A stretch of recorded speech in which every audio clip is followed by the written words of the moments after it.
back from the Yeah, appraiser. it's kind of central for the most part, New File Hampshire, all their Vermont. final stuff for the Because town. Vermont, you can get there in an hour. Yeah.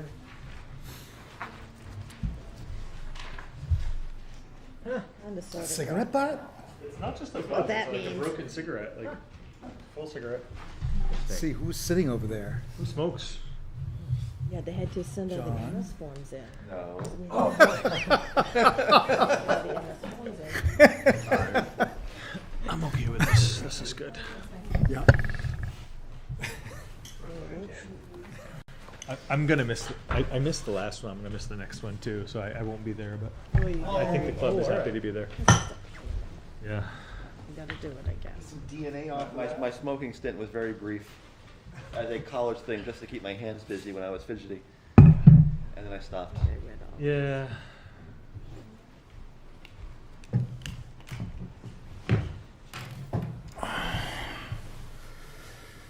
I've never picked it up even unless it was in a bar and then I always got sick.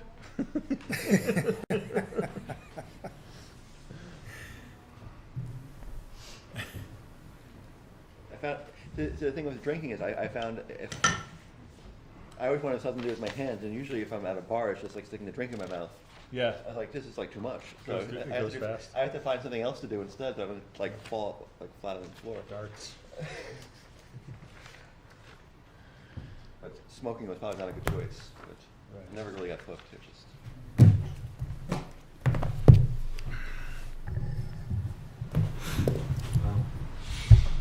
6:30. I should stop. Jackie, if it makes you feel any better, I just got here. I came straight from Manchester here. Yeah. I was in Lowell this morning. What's that? I was in Lowell this morning. Lowell, yeah. I saw Maggie. There's a local energy solutions conference Okay. today in Manchester. It's good. That sounds interesting. I make sure one of these is not pointing at me. Yeah, Clean Energy New Hampshire puts it on. Lots of Oh, okay. energy policy discussions, both me. state, I'm trying to silence myself. regional. It's a once-a-year thing. November every year. Oh, Clean wow. Energy New Hampshire. Was the governor there? 1, 2, 3, No, 4, but there were some 5. couple of assistant commissioner for Department of Energy, assistant Wrap the commissioner for gavel. DOT. Trying to think who else was there for bigwigs. Sorry, what were you gonna wrap the gavel on? Yeah, several state reps and state senators. Oh, that's That right. was the planning board and. All right. Yes. Interestingly, yeah, that's an aside.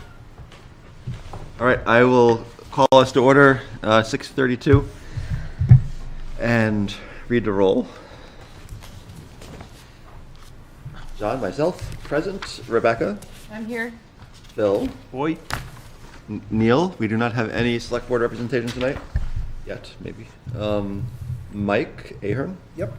Mark, I believe, is not going to be here this evening. Sue. Here. And alternates, Zach is present. Michael Bouchard cannot make it this evening, and Peter Julia is on an extended leave. So,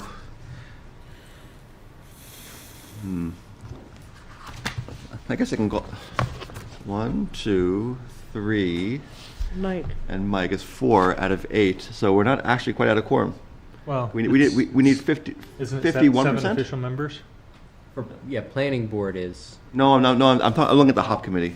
Oh, If I can call us to order yet, if we end up with a quorum, I'll call us to order. I think Patty. Alternates for the housing committee? No. I think Patty is going to try and join on Zoom if she can. Who is that joining now? This is Amy. Okay. All right. Review of minutes from first October 19th and then October 25th. So October 19th to begin.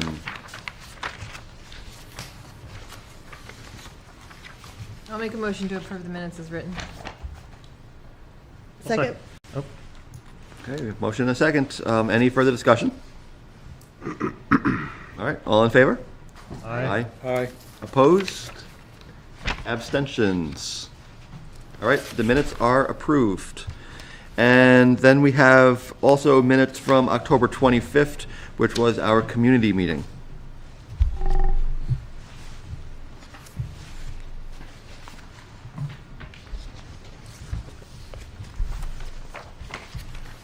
Make a motion to approve the minutes of the 25th as written. Second. Further discussion?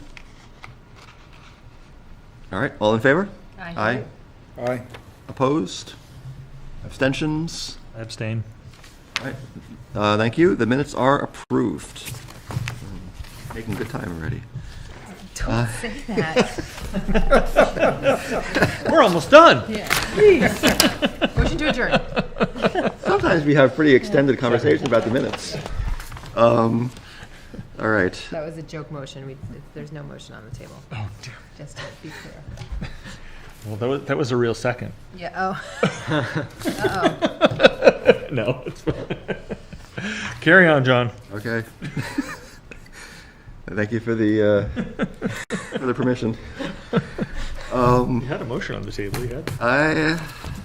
It sounded like it was not a serious motion, and I'm gonna treat it as such. See what happens when you say the meeting's going by so quickly already? We had to slow it down. Yeah. And we have people watching us tonight, like. They need to understand how fun town government Yes. Fun. Yeah. Are there public comments not related to business on the agenda this evening? All right. Have there been any communications received by the board?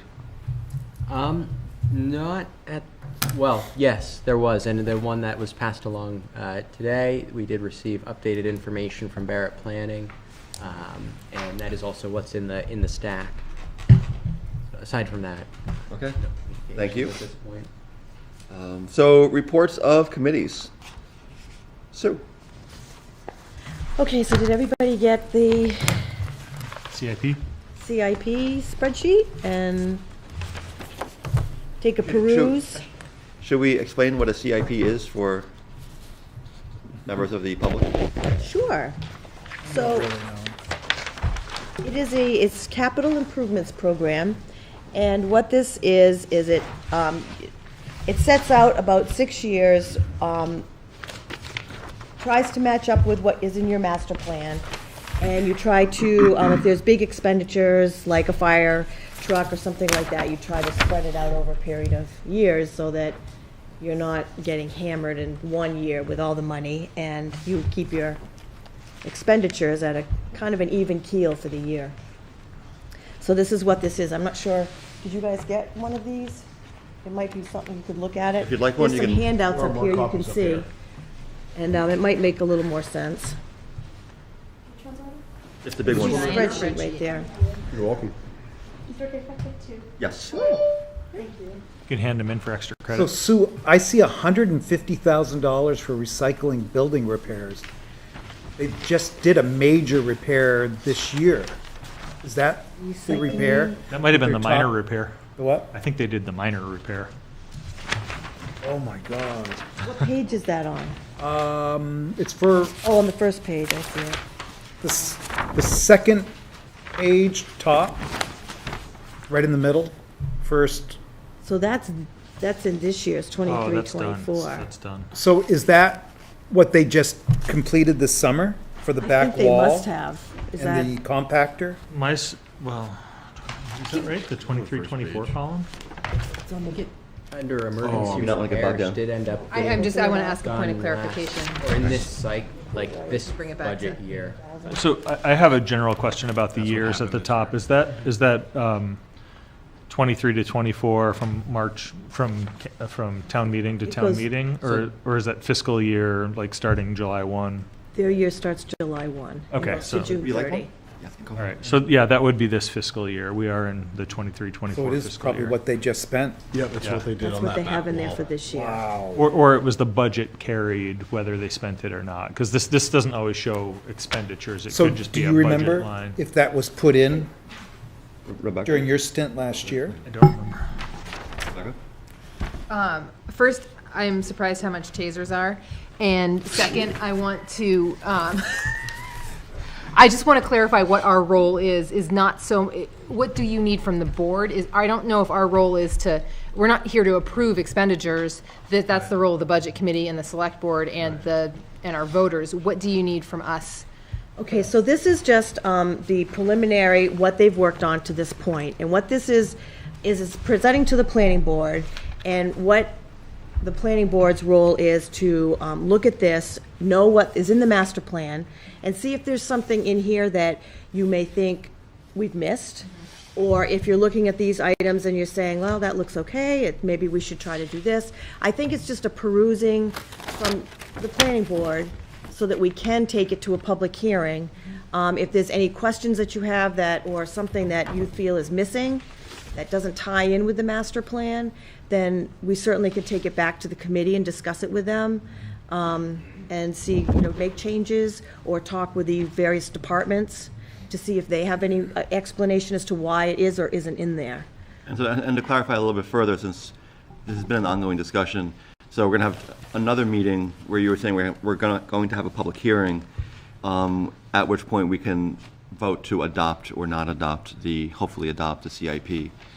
Right, and is it to adopt it and to send it to the select board, is that correct? Yep, it would then be Yes. sent on as the recommendation to budget committee, select board. So to some extent, it is our job to look at the numbers, not to nitpick every one of them, but to make sure things look like they're on track and nothing's missing or. I think based on my recollection of this process from years past, the most important thing is kind of on the back page, which is the Bottom line. bottom line. The total capital and bond payments line shows that, at least for the 6 budget years, there's fairly even distribution, and really the goal of this plan is to kind of flatline capital spending so that it can be incorporated into the budget. And it seems to me at first glance that the plan shows a fairly consistent, 2.4 million to, I guess it goes up to 2.9 million in year 6. It does show 3.1 million in year 7, but that's based on my initial review. It looks like there's a good distribution of the capital costs over those years, and that's kind of the goal of the plan. And to reiterate, which was explained to me in the beginning of this, is the first thing you want to look at is that bottom line, to make sure that there aren't some really big peaks and valleys, because you just want to try to keep that as level as possible. And the other thing that they wanted to be sure that I noted is that there's items in here that may get stretched out to 5-6 years, even beyond that, and you need to get things on this in case there's a grant available. If it's not on here in a request, then sometimes grants won't look at you, or you are not able to apply for them. So things do need to be mentioned. And this is just expenditures. It doesn't show income from grants. So, Right. if the town were to apply for a grant, it would come in a different line, but we'd still have to plan this as an expenditure for that year. Right, So- and they so like to it see is it a- on your capital improvement program, so that they know that you are at least trying to work for it. And so I guess I just need you guys to, or the planning board, to look at it so that we can make sure that we're falling in line with the master plan. Are we ready for potential public hearing and adoption at our next meeting? Joseph, it is scheduled, don't we have that scheduled, the public Based on hearing? the earlier discussion that there is a posting for that hearing on the 16th. Of course, if the board felt like they needed more time, we're not mandated to, approve it at that point, but there is a posted hearing, so you could do it on that date. I have a question. Has the Energy Commission been involved in the process? Did they get an invitation to submit capital requests? Yeah, I believe Ann passed that to them, if I remember right, in this process. I think when we talked with them last year, they were, if I remember correctly, they were upset they didn't have an opportunity to contribute, but at the same time, it was questionable whether or not there were any projects that qualified as capital. We at do the have an time. Energy Commission member here this evening, so. Would you like to contribute? Sure. When we kind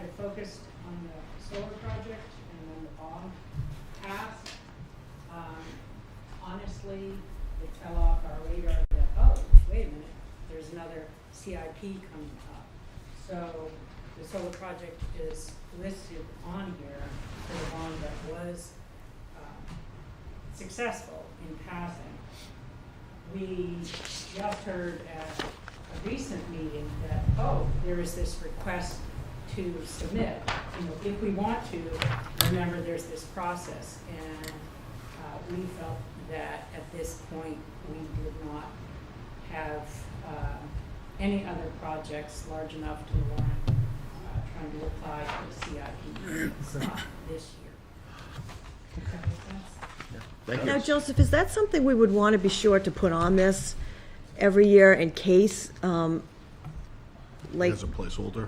as a placeholder, yeah? Like Is a that line something item? that we should be putting on We here? talked about this before the whole process got underway, and I believe the determination was that the Energy Commission isn't gonna get a line, an area, Okay. or they just needed a opportunity to participate in the process, so. And And I think we do need to be careful that, especially with the Conservation Commission, the Energy Commission, those commissions that meet once a month, that we're doing it in a, giving them 2 meetings to work through it instead of just, let's come up with something tonight or, everything's off the table. Okay, so we should technically put them on that back page, identified additional capital items without replacement year or cost estimate. Should they be put on that list? If they have another, capital project, that could definitely be included on there. Conservation does have a line. They on do the have a bottom line, of yeah. page Yeah, 3. yeah. Okay. Yeah, I think it would make sense for energy.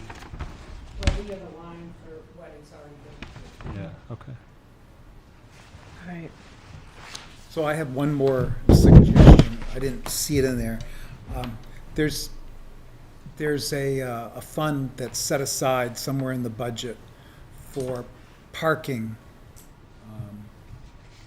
money for a facility, if we ever had a project to put into it. There is money set aside. I don't know how much is in it. Last time I checked, I asked Ann 4 years ago, there was something, and it's supposed to be set aside. And But it's a revenue, or it's not an expense, right? It's an There- asset.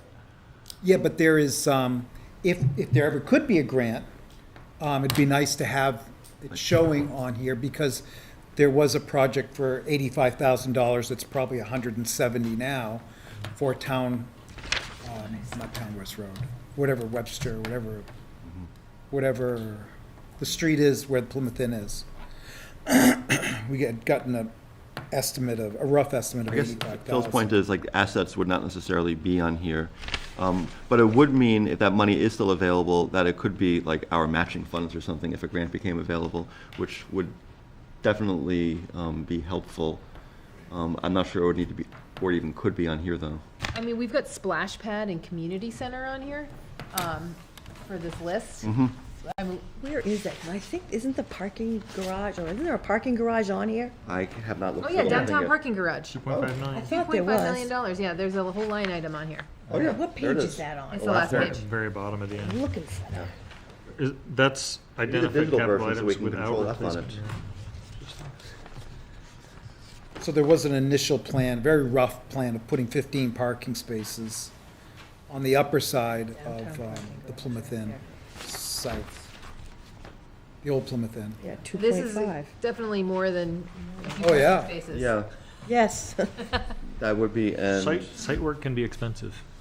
I mean, I think Sure can. $2.5 million is, That was a parking garage, I'm sure. Yeah, so that is there. I think would be quite a bit. I can't imagine you could actually build a parking garage for 2.5 million. No. there's actually a pretty rough estimate of, what is it? I forgot what the numbers are now. Worry about Is it like insulation. 50,000, 40, 50,000, at least a few years ago, per spot in a garage? I bet engineering alone would be over 100,000. And there's a ballpark way of estimating it. There is, and I recall Laconia's garage just Yeah. got, a couple of estimates back for either rebuild or replacement. So if you wanted to think about what a probably a little bit larger garage in a nearby community would run, that estimate ranged from low of 8 to high of 12 or 13 million of that new facility. reasonable. Yeah, that's, Although I'm going to say, I think we're getting a little off track on it's not gonna hold up or whatever our CIP, But but to it is Mike's good, it is point, good to it's know on about the- them. It it's is on good the to That's know great, about, yeah. good to know. Yeah. Thank you for finding that. I mean, this to me, that last thing is, I mean, there's some things that looks like they're gonna need to get done. There's also things on there that are a wish list, be nice to have type of thing. And just having them on, a splash pad and a, So I guess we've already got a public hearing notice, Joseph? I am a little concerned about the increase. I mean, we go from 2.4 to 2.6 to 2.4 to 2.5, 2.6, and then up to 2.9. Is there any way to balance bond payments, or can we put more into capital reserve over years 1 through 5 so that year 6 is more in line with years 1 through 5 in magnitude? And I think the big thing is the fire station. That's coming down the pipeline again. Right. And Yeah. so I think that's why you're seeing that, In that year. yes. But So, at the same time, I mean, you've got bond payments that you can use to spread out a payment after, or you can use capital reserve to kind of, if you take that $300,000 increase and put $50,000 a year into capital reserve years 1 through 5, then you basically level that out. Actually, I have a question though, that's a good point. I also wonder if part of that increase is that, like, safety facility, if there is anticipated Inflation. anticipated money that we're gonna get to help us to offset the costs of that, which would not be reflected in the costs on here. I see. And I wonder if that might be inflating the numbers. I mean, the same way it did with the solar, like, you have to say, this is the cost of it, even though it's gonna be offset. If they know they're gonna get $1 million Yeah. grant or something. I wonder like if that's that, part of this. maybe. well, and they also have the sale, if in fact something like that goes through, they have the sale of both facilities. So they would have the income That from offset as that. well. Right. Yeah. Wow. What was represented by I'm not on the needs assessment committee for the fire station, but some of what their request was included some capital going away for a certain number of years until a point at which it switches to bond payments on the facility, assuming no grants are received. And I think, if I remember right, that's where that spike came in, where they're saying we've now switched from, some Capital capital reserve. yeah, reserves. you can see that where it's $25,000 for 3 years, then it bumps to 125. And you can see that both in the police line item and the fire line item. Okay, Okay. thank you. But I mean, having those line items in there should allow us to file for grants if there are such things. It looks good to me. Nice work, Sue. No. Thank you for taking care of that. Well, and I have to Meeting up say the effort that this year. I think a lot of the legwork was done last year, pulling all the stuff together and getting it like this, because and of course, they do a lot at the town hall. I just gotta sit Yes. there and listen. But Joseph and Jude did a lot last year. Ann and Scott, I mean, they really, they do the bulk of this work, Yeah.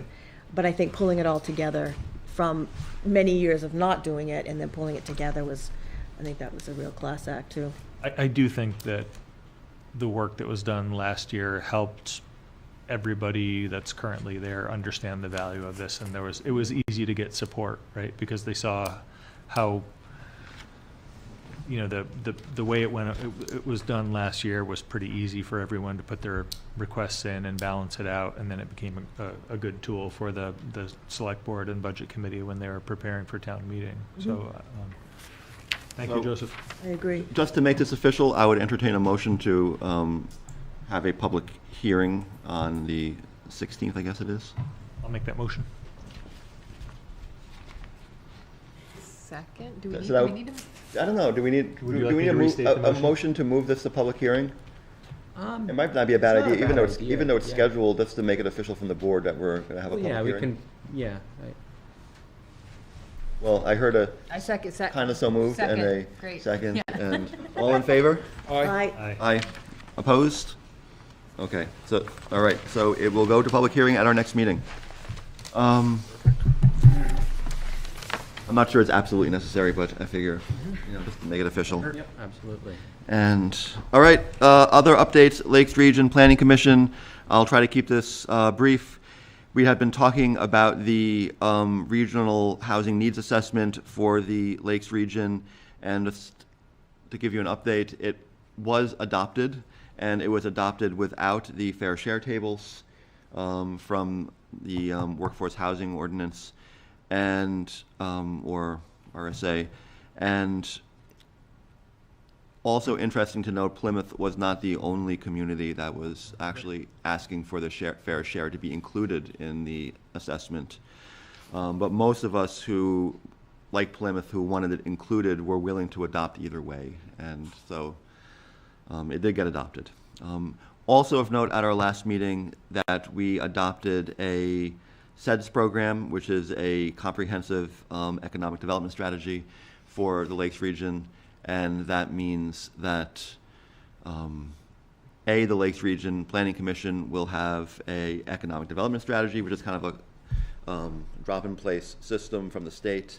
And so we can start developing an economic development strategy for the region. And that also, by adopting that, gives us access to additional grant money as well as we are able to apply for it. It is worth noting that Grafton County is part of a North Country Economic Development Council. Yeah, the North Country Council. But Grafton County is part of the North Country Council Economic Development Program, and we are technically available. We're technically allowed to apply for some of that money, although given that the North Country Council administers that, it's unlikely that we'd really have much of a voice in getting that. So this does put us in a better position to potentially get some of that. Overall, that was a big part of the decision to go switch from North Yeah. Country Council to the LRPC because it felt more advantageous to Yeah. us. We're right on the cusp. Yeah. And I don't know if we could possibly double dip, but it seems that a more likely scenario anyway would be to go to the Lakes Region since we're part of the Lakes Region Planning Commission and have representation there. I asked about that question and I didn't get a completely clear answer. Probably shouldn't try anyway. HOP update. Well, we're all here and we're going to be talking about all of that work in a few minutes. And so we're all working hard. We had a really successful community meeting that I know many of you were at, and I think got some really great feedback. And I'm just going to leave it at that. And with that being said, new business, joint discussion with the HOP committee is, it doesn't look like anyone's, there are many people on there. You have Judy on. We have Judy, Yep. but no one else for a quorum for the HOP committee. And so I'll just leave that as is. Join the discussion. Right here. And yeah, so anticipating the possibility of having more housing committee members here, I was thinking a little bit about the structure of our conversation because we're going to be deciding on some of the things that go forward to public hearing. And I'll step back in a moment because I know some people in the public might not be fully aware of the whole process here. And I was thinking that when it came time for moving forward various amendments, that we'd kind of briefly limit the discussion to the planning board and then kind of open it up again for each potential amendment as we kind of went forward, since we'll be the ones voting on it. Yeah, so the town of Plymouth is engaged in a housing study and to figure out what our housing needs are, what barriers to housing are, and to develop some changes to our regulations to promote housing in the midst of a larger housing crisis, and not just regionally, but nationally. And so that's what we're talking about, and we're going to be talking about a series of potential amendments to our zoning ordinance, which governs land use, to have public hearings about in December and January, and then potentially bring to town meeting in the spring for a vote of the people. And that's my kind of quick introduction to this process. So we have Judy, and hello, and we have a series of amendments to our zoning ordinance, and we haven't had a whole lot of time to look at many of these since they've been written up and sent out earlier today. On a quick perusal, most of what's in here is stuff that we talked about at length for several meetings already. We just were looking for more specific verbiage to go along with those discussions.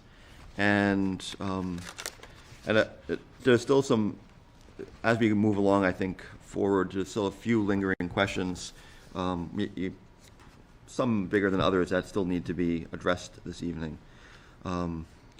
So I thought we'd go through these kind of one by one, have a discussion about each, see if we're ready to move it forward to public hearing, take a vote, whether or not it goes to public hearing, and then move to the next one.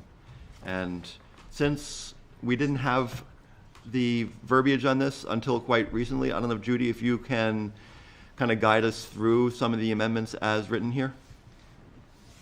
Yeah, would it be okay if I screen share? Yes.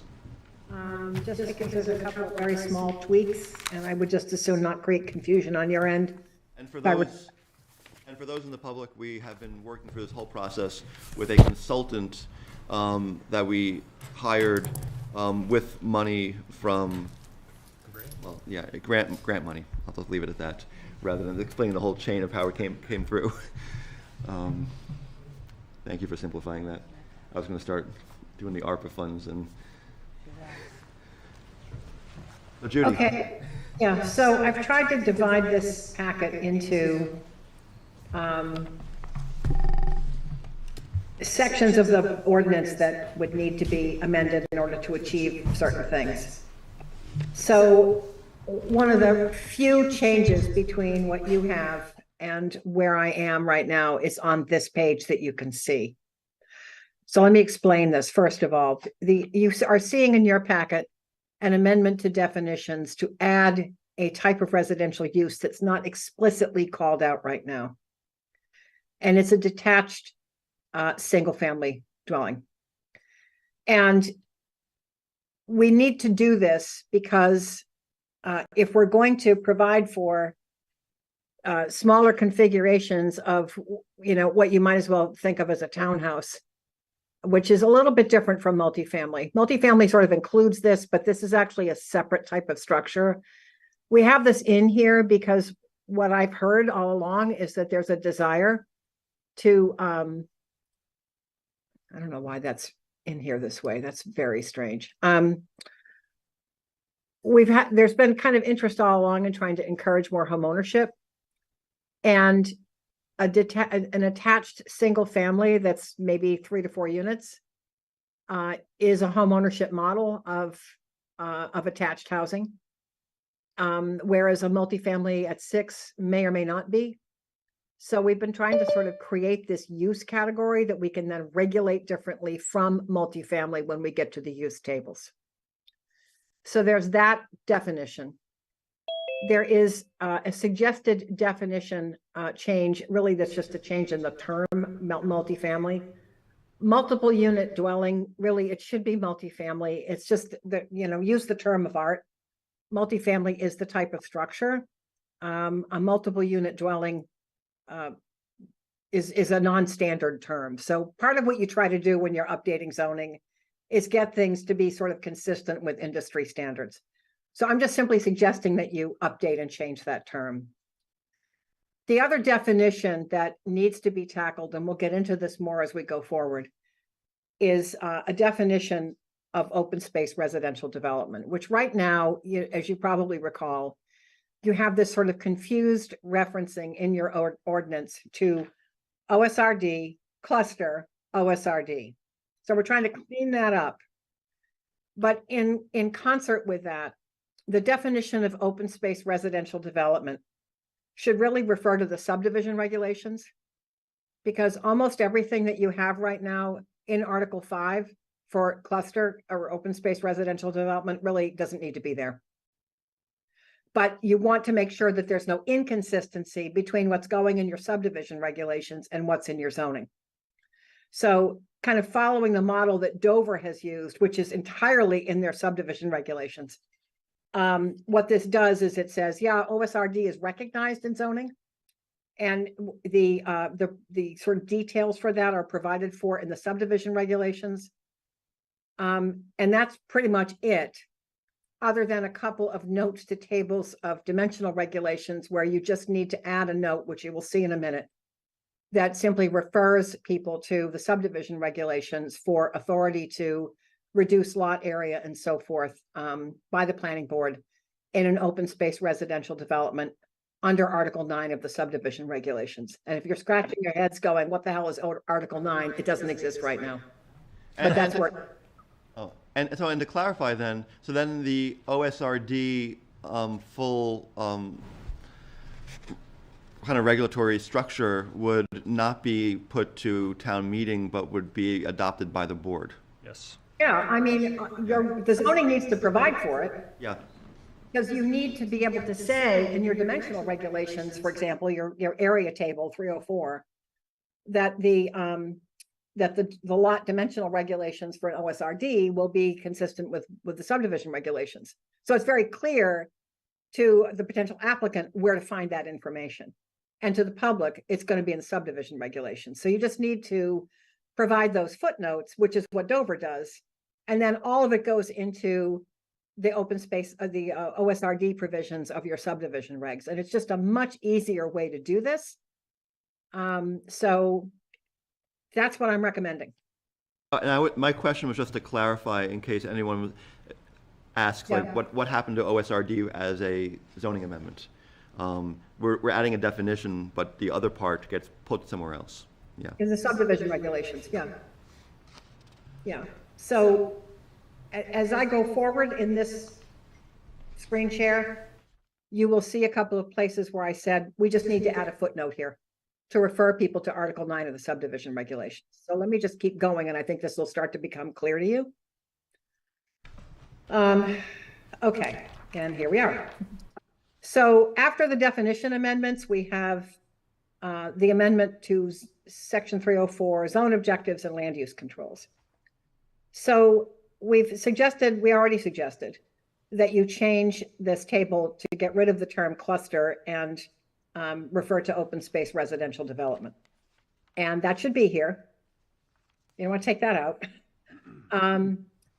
Amending multiple unit 3 to 6 to multifamily dwelling not exceeding 6 units, and changing the special exception in the multifamily district to P. So only in the multifamily district, you would have the ability to do a multifamily dwelling as of right. Amending the term single family dwelling by changing it to single family dwelling detached, because you need both detached and attached in the table in order to separately regulate them if that's what you want to do.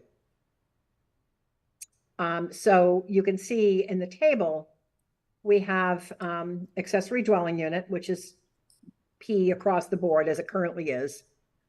And pretty much most of what's in here is consistent with what you have. We've only talked about changing things that have been discussed with the housing committee and in the community meetings. So the multifamily district, you would be able to do multifamily as of right. Open space residential development would be permitted in 4 of the 7 districts. Single family detached would be permitted as it is now. A single family attached, not exceeding 4 units per building, would be permitted in single family, multifamily, and CI and BC. And then 2-family dwelling would continue to be a special exception in single family residential, but permitted in MFR and ag. The footnote. Can I ask a question? Yeah, sure. How is single-family attached different than village commercial with a 0 setback on the sides? So I mean, Single- wouldn't technically village commercial zero setback on the sides? Like you could have attached commercial buildings in the right? Is that, am I reading that wrong? Would we consider that differently? Except that they don't share they don't share a wall? Single-family attached is a single-family dwelling Yeah, that is attached to another single-family dwelling by okay, a common bearing wall. okay. Were we gonna permit that in the ag zone? Or do we not discuss that? That's a policy decision, and that's up to you guys. And I don't want to cut you off, I just want to point out that in this green highlight C here Yeah, is what I've said, see Article 9, Plymouth subdivision regulations. okay. So, I'm sorry. No, that's fine. Thank you for entertaining my question. I guess it wasn't really relevant, but thank you. No, it's fine, I appreciate the questions. This So I might be, can, can I ask a question? And I think the answer might be the same. And I don't have the definitions to two-family dwelling, but the difference between a two-family dwelling and a single-family dwelling attached. single-family dwelling attached can go up to 4 units. I believe the difference is how we configure doors and dividing walls and that sort of thing between a single-family attached and a two-family dwelling. Which could be 2 stories? I mean, Yes, it 2, could. yeah, okay. All right, just want to make sure I'm understanding that. Understood. So before we go into Amendment 3, just in case we're going there, I was hoping as we went through each one while it was still fresh with us, to take a vote or a motion to see if we want to move it to public hearing. So, If we can go back to the first one, I do have a question or a suggestion. Under dwelling, attached, single family, it does say attached to another dwelling unit by at least one common bearing wall. I think we should remove the word bearing because if they're built front to back, it may not be a bearing wall. I mean, it's a common wall, but bearing means that it's either supporting floor or roof load, and you could conceivably build with your bearing walls being front and back. So I think bearing is unnecessary there. But this is implying individual ownership of each structure, Yeah. right? Necessarily. Bearing has a specific meaning in buildings about supporting floor or roof loads. And if you're running everything front to back, your common walls would not be bearing at all. But would you, I guess I'm just, and I have no. Am I misinterpreting your logic there, Judy, or Always been told by building inspectors this should be a common bearing wall. So I would defer to you on this. I don't, I mean, my thought is if these are individual ownership, to me, it makes sense to have it be a bearing wall, I guess. But how can we say that that wall is what needs to be load bearing? right. Like what? You could, Not be that. With at least Like- one common. so this might be a good place to, I mean, Just if we maybe want to move question and forward with follow-up. this change, maybe Judy or Joseph can talk to, I don't know if it's the town attorney or an engineer or inspector or whoever, to get some clarification on this. there might be something in the code that requires that common walls be bearing, but I've never, Yeah. I guess that's beyond my expertise, but I can at least envision a way that you'd build a home, a way that wouldn't require that be a bearing wall, but Or it could just be a maybe, partition. what's that? Or it could just be a partition. Yeah, So with the condition that we look into whether it needs to be a bearing wall or not, are we ready to move those changes to? absolutely. Do we, I mean, I feel like there's still a question there. Do we move it now, or do we just say we need to answer this question? To get everything noticed in time for an early December meeting. Can we do it in December? We can do the public hearings in December? I thought we had to do. I believe that's in the timeline.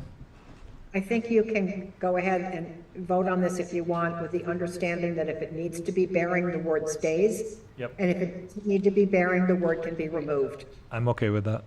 So Joseph, Thank you, Judy. you double checked all the dates, right? And our early December work session is okay legally for a public hearing? I guess I thought there was the date was a little bit later than that, as far as the earliest date you can do. Everything that we have seen we have not seen anything that suggested that. We have looked at the timeline, the zoning amendment calendar, and nothing seems to conflict with that. We do need to, make sure there's enough time to notice it. and then have a second hearing. But I'll pull up the calendar just to double check. Look at it now. But I believe that to be the case. I mean, we have until pretty much the month of January to do it. Yeah, so the goal was to have a meeting a public hearing in December with a full month in between in case there were any serious amendments that were substantive that would need to be made and language changed, renoticed for a January public hearing. And I move that we bring Amendment 1 to a hearing in December. After the clarification of that bearing. And With the condition that the question about the bearing be addressed first. I hear a second? Second? Okay. Any further discussion? All right, all in favor? aye. Aye. Opposed? Abstentions? Okay, so that one's going. Have you clarified the date yet, Joseph? Are we good? Yeah, so I've double checked the calendar here, and the last, perhaps the question there is the last date to accept petition zoning amendments being later in December. But those, I suppose if we did get a petition zoning amendment, those would need to have their own public hearing. But there's nothing on here that suggests that there is, as long as we get it before Okay, there's no early date. January. Okay. Thank you, Joseph. But if we did get with the caveat that if we did get a petition zoning amendment, we would need to schedule a later hearing for those. Okay. How about Amendment 2? How do we feel about this one? It's a little bit more complex. I guess I'm wondering why we wouldn't permit the single-family dwelling attached in the ag zone. I thought we were gonna. I think we should. I'm fine with that. Yeah. I'm Not always trying exceeding to. 4 units? Not exceeding 4. As written. I thought we had talked about, I thought we had two. thought we had talked about that. I'm fine with permitted. And Not that's, exceeding 4 as the attach, sort of like we were discussing about the definitions. And that's regardless of water and sewer? As long as it is meeting DES requirements, yeah, subsurface requirements. I mean, yeah, and if I misunderstood something along the way, I apologize. Somewhere I thought that you wanted to keep that special exception, but we're consistent with like multifamily, but it's fine. Whatever you want, it's A-okay. but we'd still need a special exception up to 6, so 5 and 6. Yes, Mike, absolutely. Yeah, that doesn't change. Yep. I'm willing to make a motion to send this to public hearing in December with that one change. 4 units or less, about 3 to 4 units getting a permitted use. We're talking about the attached single-family dwelling? Yes. Okay. And also, if you would please agree to add that footnote. Obviously, I'll prepare a final form of this for you, but. we Where's need to that? make sure- It's the admin footnote, see Article 9 Plymouth subdivision regulations. It's on the screen in green. Oh, yeah, that's fine. Oh, Yep. Sorry, folks. I know this No is. problem. Thank you, Judy. Do I have a second? Second. Any further discussion? All right, all in favor? Aye. Aye. Opposed? Abstentions? Okay, it passes. Goes to public hearing. Amendment number 3, Judy.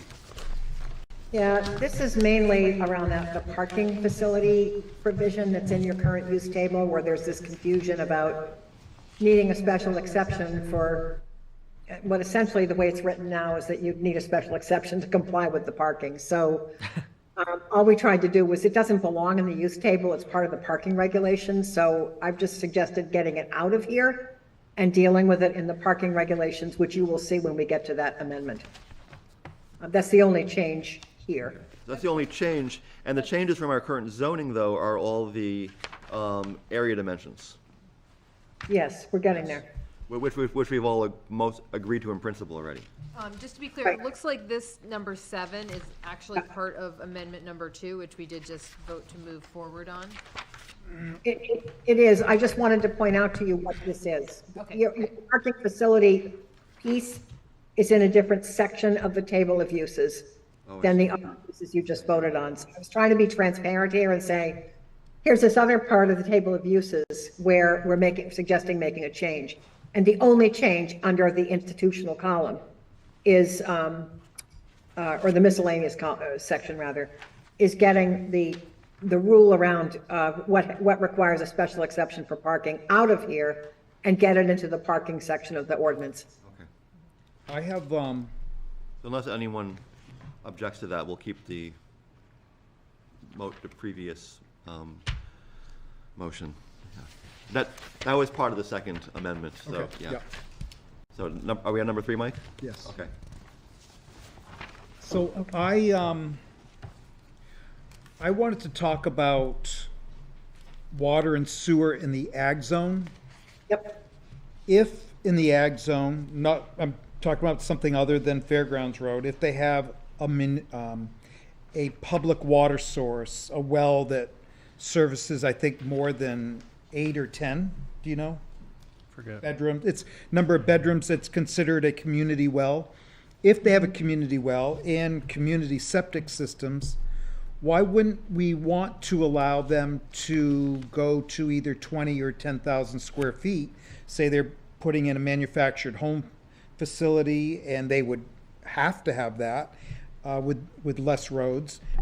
I just think that would something we ought to consider now. So what you're talking about is an off-site community well and septic. It'd be on-site, wouldn't it? Or Well, off-site from the it's law. off-site from the individual lot, that's the thing. Yeah. Like if you were proposing like a subdivision of 10 quarter-acre lots that were all served by the one single municipal or private community well and septic. Yes, yep. So, but the definition of public water supply, Right, so when I say public water supply, I mean, it's not municipal though. yeah, is our public water supply, is that municipal? It is. I'm gonna. The Plymouth Village Water and Sewer District, I believe, I would consider. Independent municipal organization? It's still a government agency. I mean, If we stop including them, we're Yeah. gonna be in a. So the reason, Mike, we didn't go there is that from a planning point of view, what we've been trying to do with the dimensional regulations is restore and reinforce an established development pattern in the community. So the succession of zoning changes that the town has made over time have left an enormous number of lots in some of these districts non-conforming. And so by reducing the lot area, basically rolling it back to what it was, you're going to eliminate a tremendous amount of nonconformity and encourage some, really through infill, development in areas that already have adequate facilities, adequate infrastructure, and the development pattern that historically centered activity around, the center of town, if you will. So there was no planning basis either in the master plan or in the history of zoning in the town. I think it was Could I?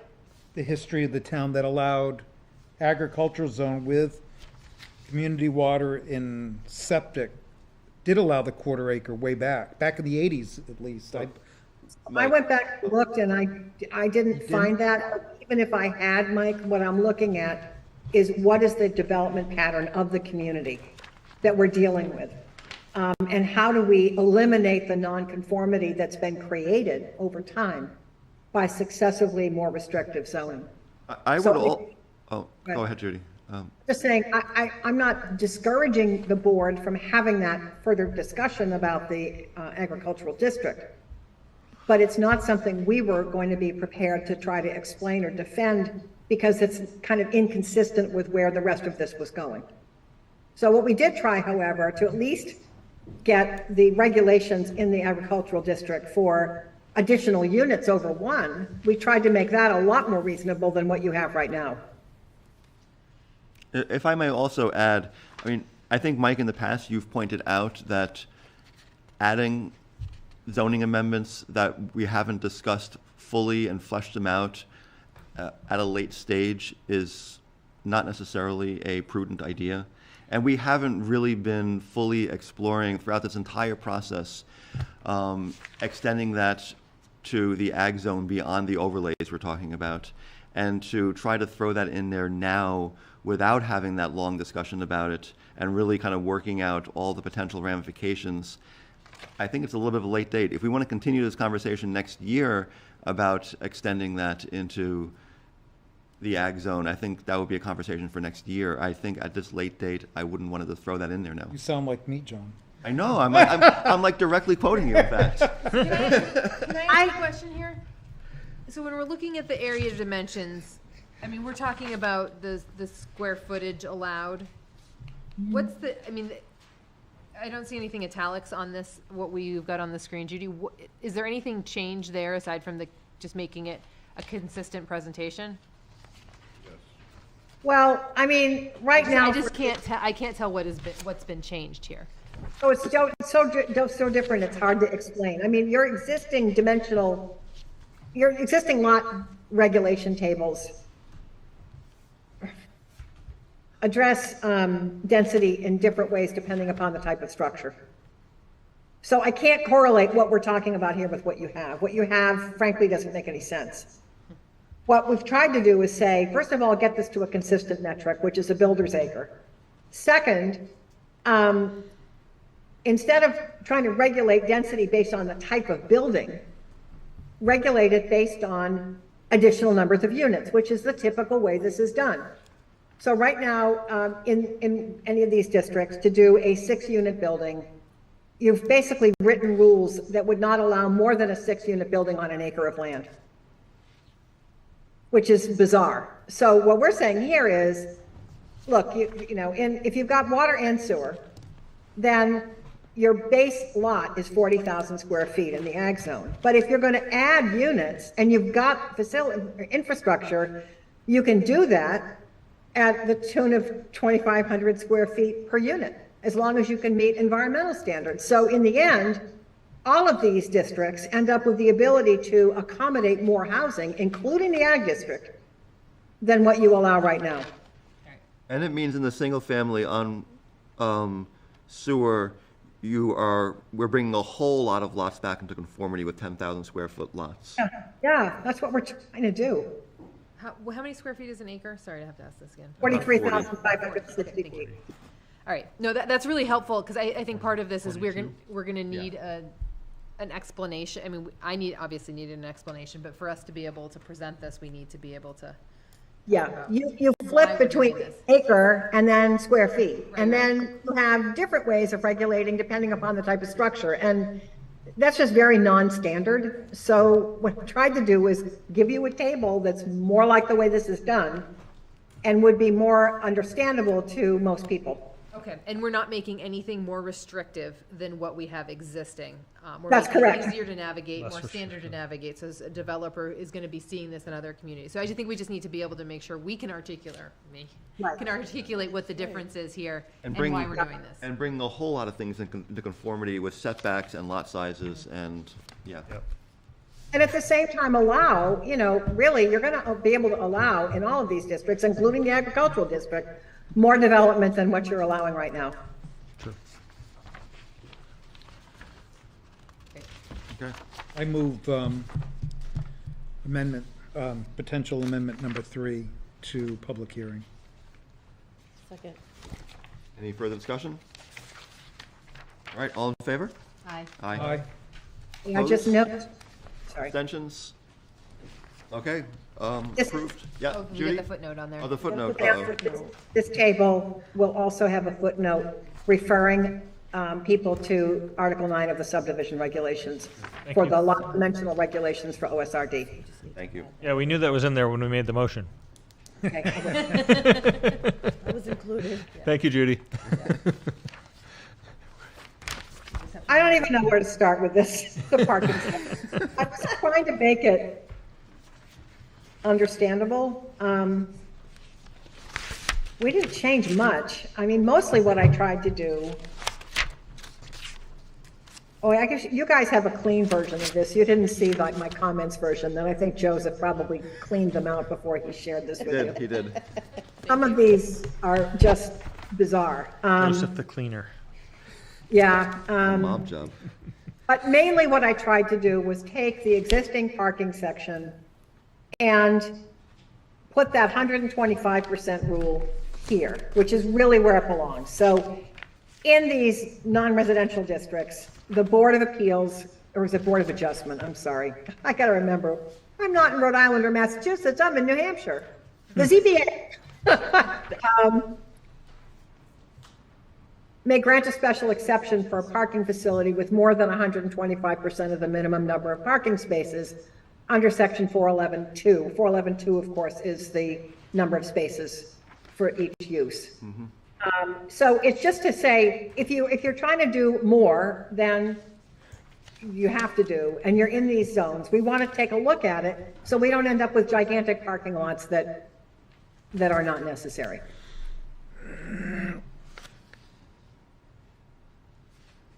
But you shouldn't need a special exception to do less than 125% of the parking requirement, which is what your zone. It's just bizarre. I think it was just a typo. You know, somebody made a mistake along the way. So, Yeah. so I did that. But I also want to. Being generous. The other thing that's in here, and this may make your skin crawl a little bit, but the planner in me can't resist. What this is saying in the highlighted section is that you're not going to have parking in the front yard.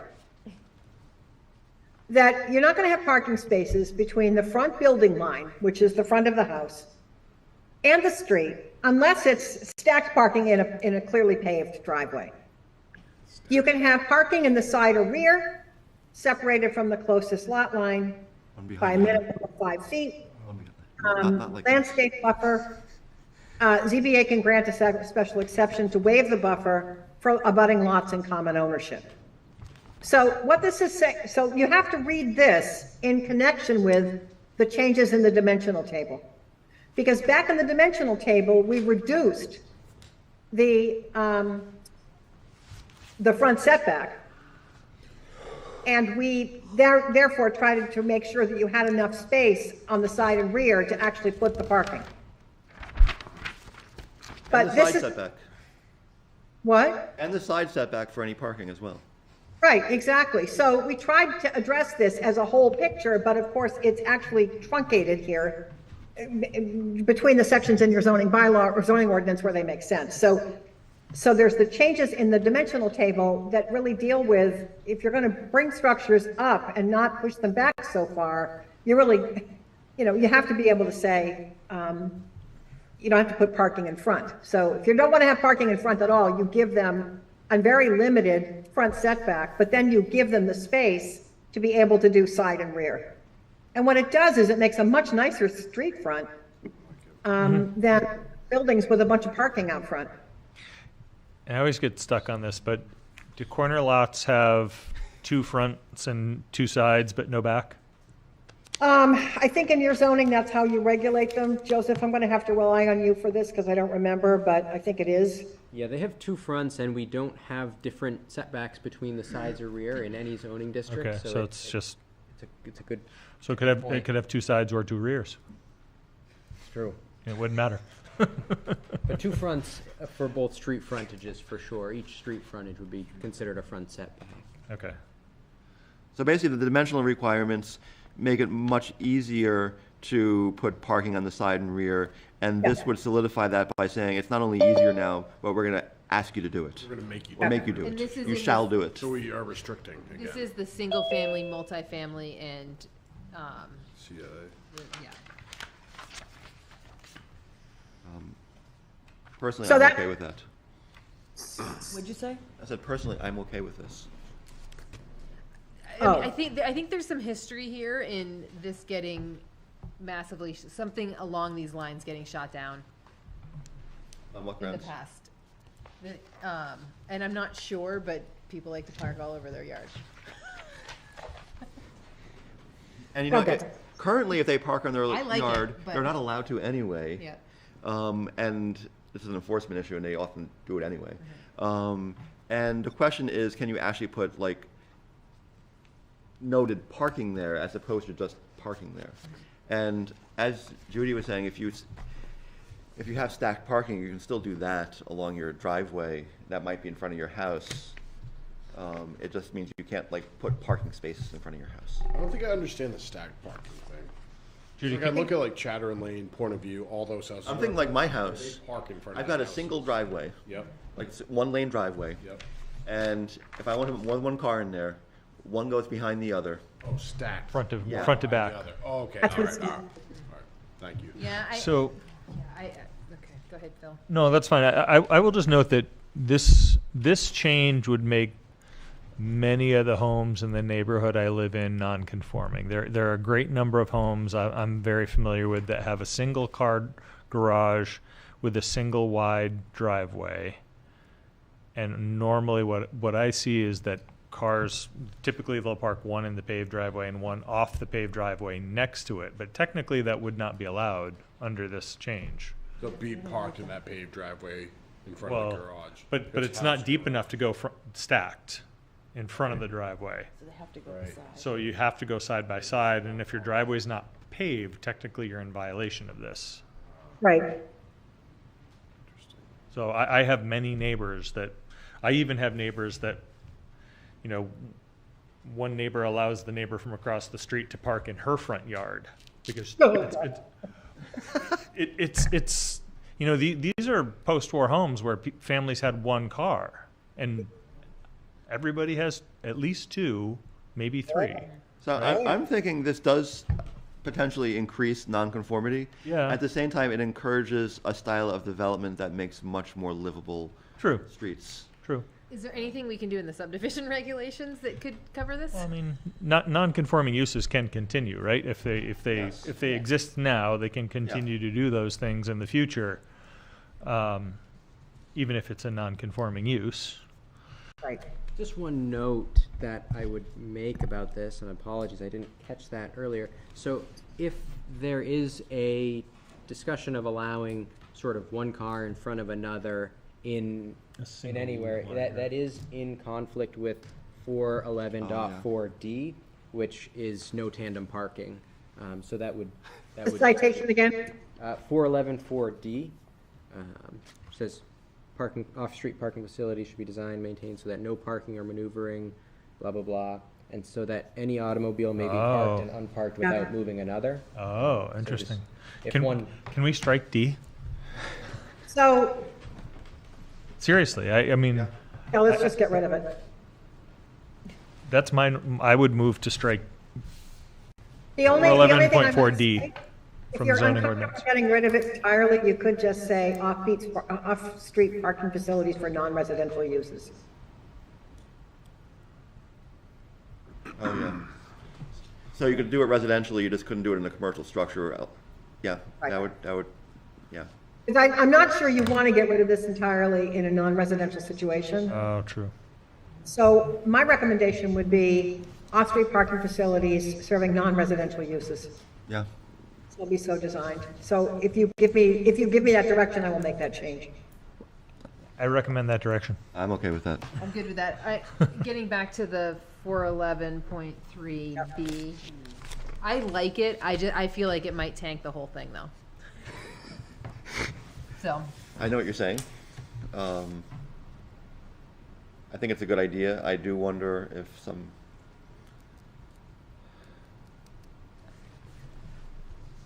are there any other thoughts?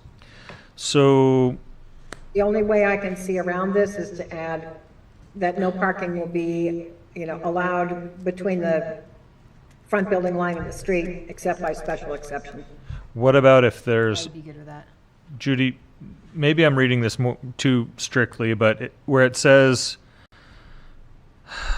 no parking spaces shall be located between the front building line and the public street except stack parking in a paved or gravel driveway located between the side of the building and the side lot line. So that would imply if there's a driveway, is a is an attached garage considered a building? Part of the building? So like if you were to have a driveway that goes straight back from the street to an attached garage, I would read that as saying you can't park in that driveway. It would have to be to the side of that driveway past the end of the building. I would say it's really the principal building. Is You know, what we're I- talking. Okay. I think the idea of allowing it by special exception might be a way to go. I'm also thinking about some of the topography in some of the single-family residential, which does go up Chattern Lane in those developments up there, and there are some challenging, Rock outcroppings and. rock outcroppings, steep the steep slopes are a different issue, or just sloping on, the driveway goes down and it slopes off this way, that really makes no, like, why would you park Right. that way? So I just feel like because we're talking about those places, those areas that are, if it was just like the downtown single family, I think that's a different story, but those are different, the character of those neighborhoods are a little different, and I think that changes things.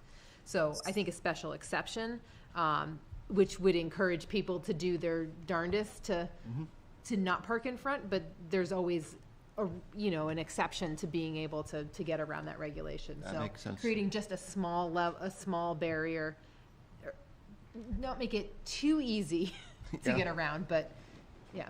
And I would maybe add to Rebecca, not only do our topography different in New Hampshire, but also people like to set their house back as far as they can from the road for noise reasons.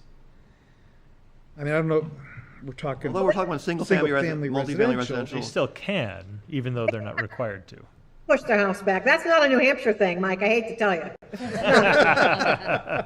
No, privacy freaks are everywhere. And there are people who push their home way back, and there's nothing wrong with that.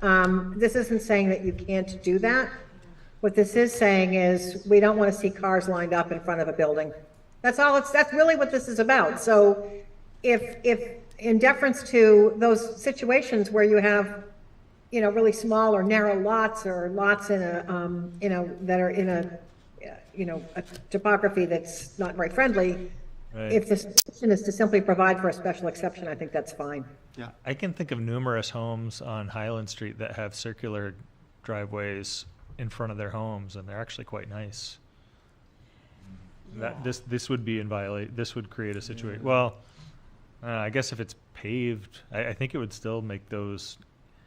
It would prohibit those in new developments.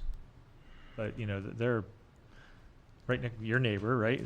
The little blue cape with all the spruces, they have one, and then on the other side there are a few over there. The white one, yeah, the Bentwoods, and even the Terrells. Our selectmen, we'd be making one of our selectmen's homes non-conforming. Just a regular resident like the rest of us. I know. I know. I only point that out to be silly. It's this is Got a just a public generic. Oh, yes. Thank you, Mike. If I understand you, I just need direction from the board. One moment, yeah. Just one second. any building on Merrill Street right now has that straight driveway aiming at a garage. Every single one on Merrill Street. But I think aimed at the garage. Those are okay. I think if it's aimed at a garage, it's okay, even if it's an attached. So when Judy addressed that question, she suggested that the garage is separate from the residence, and parking in front of a garage is. And that Right. one doesn't have to. So I'm actually wondering, if we should differentiate that somewhere, because I could see how a overly zealous building inspector would say you can't park in a driveway if it's in front of a garage that's attached to your house. Okay. You know what I mean? I don't know if you have a suggestion for how to reword that. I'm not going to try to write it here, but I'm Yeah, making. that's fine. Yeah. Principal building or. So this applies to both residential and non-residential, so you couldn't say house, right? I mean, this is one of those things that a lot of communities already have. I'm sure, Yeah. there's already language for this as well. I'm okay with the concept, Judy. I just worry that. Yeah, I get it. Yeah. Some people fill their garages with junk because there's no other place to put the junk, and then they park their car outside. I don't know anybody who does that. Anything about that.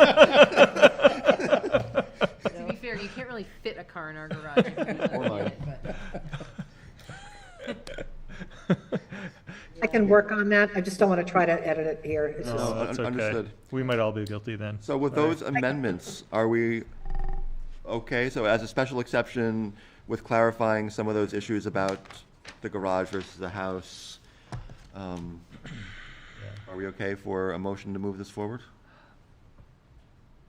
My only concern is Rebecca seems to have some recollection of past issues with this, but. I think mean- making a special exception means you can do it. It just, it's an extra hurdle, but Right, and if we propose this, it goes to public hearing, and if we get some significant negative feedback in public hearing, we can still change that portion, right? And I kind of echo what Phil's saying, that out of these, this is one that I really don't see the need to go forward with, but I also, in this case, I'd like to hear the public input on it. Let's put it in there just to see what we get from public input. I'm okay with that, and if there's significant opposition, It let's doesn't consider have to go removing. forward. Right. it's one of those things that is growing common practice, and there are reasons for it. But yeah, if we get too much opposition, then, Right. yeah. I feel like the houses we're referencing on Highland Street were at one point accessed by carriages. And I think, You're wrong at all. and I feel like, there's a different type of welcoming. You never situation know there. what our Yeah. transportation system may be in the future. We may have carriages again at some time, at some People point. think horses are cheap to run, so. Maybe cheaper than Alright. gas in the future. Can I get a motion? Oh, yes. Are we able to take the agenda? Do you guys have an agenda plan? It's, yep. I'll make a motion that we send this on to public hearing, is that what you need to hear? Yeah. With some Thank you for coming. added clarity and the changed language that Judy has already in the document. at least I didn't put an anti-snout house provision in here. I thought that, I didn't put an, yeah, I knew that one would have driven Mike right over the, left that out. They're allowed. Outhouses? I think you can Sound still out. dig. Hey, let's not go on I a think you can tangent still here. dig privies. I don't think there's a prohibition against digging new ones. That, That's fine with me. is there, we have a motion, Yep. and we have a So moved. second? No, we have a motion already. Oh, I'm asking for a second. I'll second. Is there any further discussion? All right. All in favor? Aye. Aye. Opposed? Abstentions? All right. So this one goes on to public hearing in December.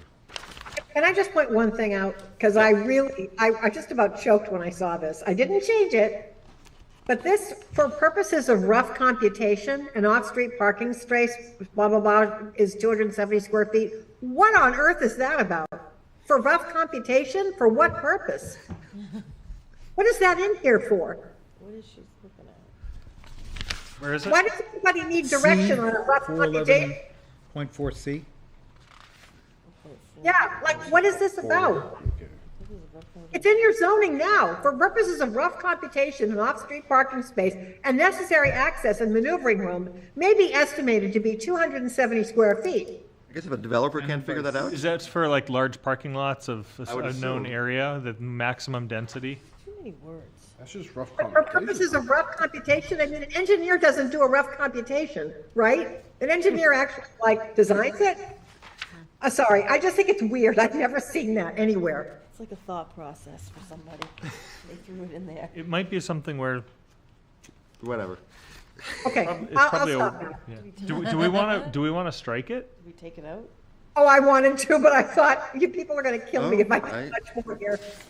I couldn't care If we're less making what- changes, let's make all the changes we should make. Like I don't like even get it. we're gonna notice this Can to we the just strike public. that What? first phrase, the rough computation phrase? I don't know what it's in here for. I don't know how you use it. I don't know why it's here, and I don't know how it helps anybody. Because ultimately, they have to submit a plan that complies with your rules and regulations, so figure what it on out. earth? Yeah, I'm So we can just remove. Strike C. Jeez, and it gets worse. Go I ahead. move that we strike C. Second. 411.4C. Only appropriate with a certain. All in favor? Aye. Aye. Aye. Okay, we're good. Thank you. gonna go Thank you, out. Judy. God. What else, Judy?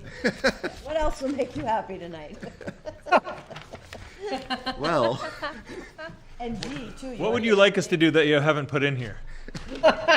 Don't don't start. Too much fun here tonight. Okay.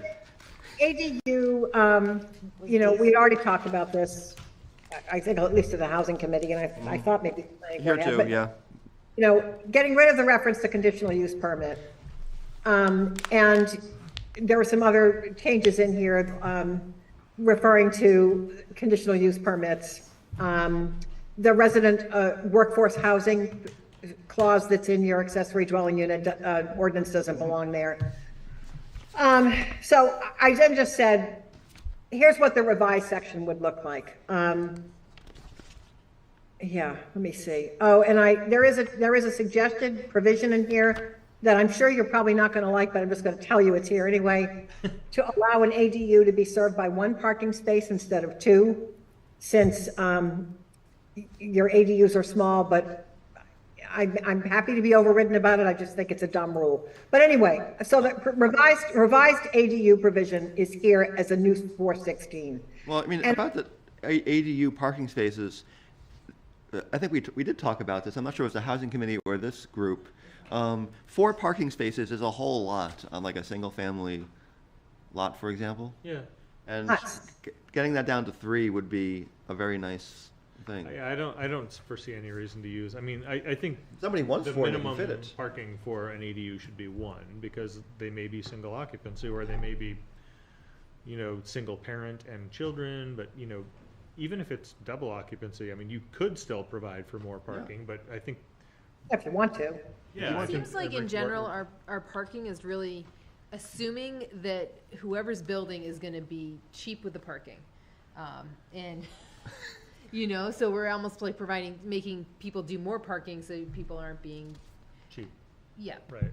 And with the ADU provision that one has to be owner occupied, I feel like that, yeah, I feel like it's not somebody building something on the cheap and trying to get it out there. I think might it's a little be, but- different. It might be, but it still should be able to be satisfied with 1 parking spot. Yeah. It should, but are we then encouraging people to park on lawns, which is what we're trying to get away from? You have an ADU and you have a single adult there, they may have a friend come visit, and then they're parking on the grass. Or it may be okay the owner may say, hey, if you've got friends come over, park in my spot, I'll put it in the garage. I would like us to You know, see how, It's up, let them manage yeah, it. as fewer parking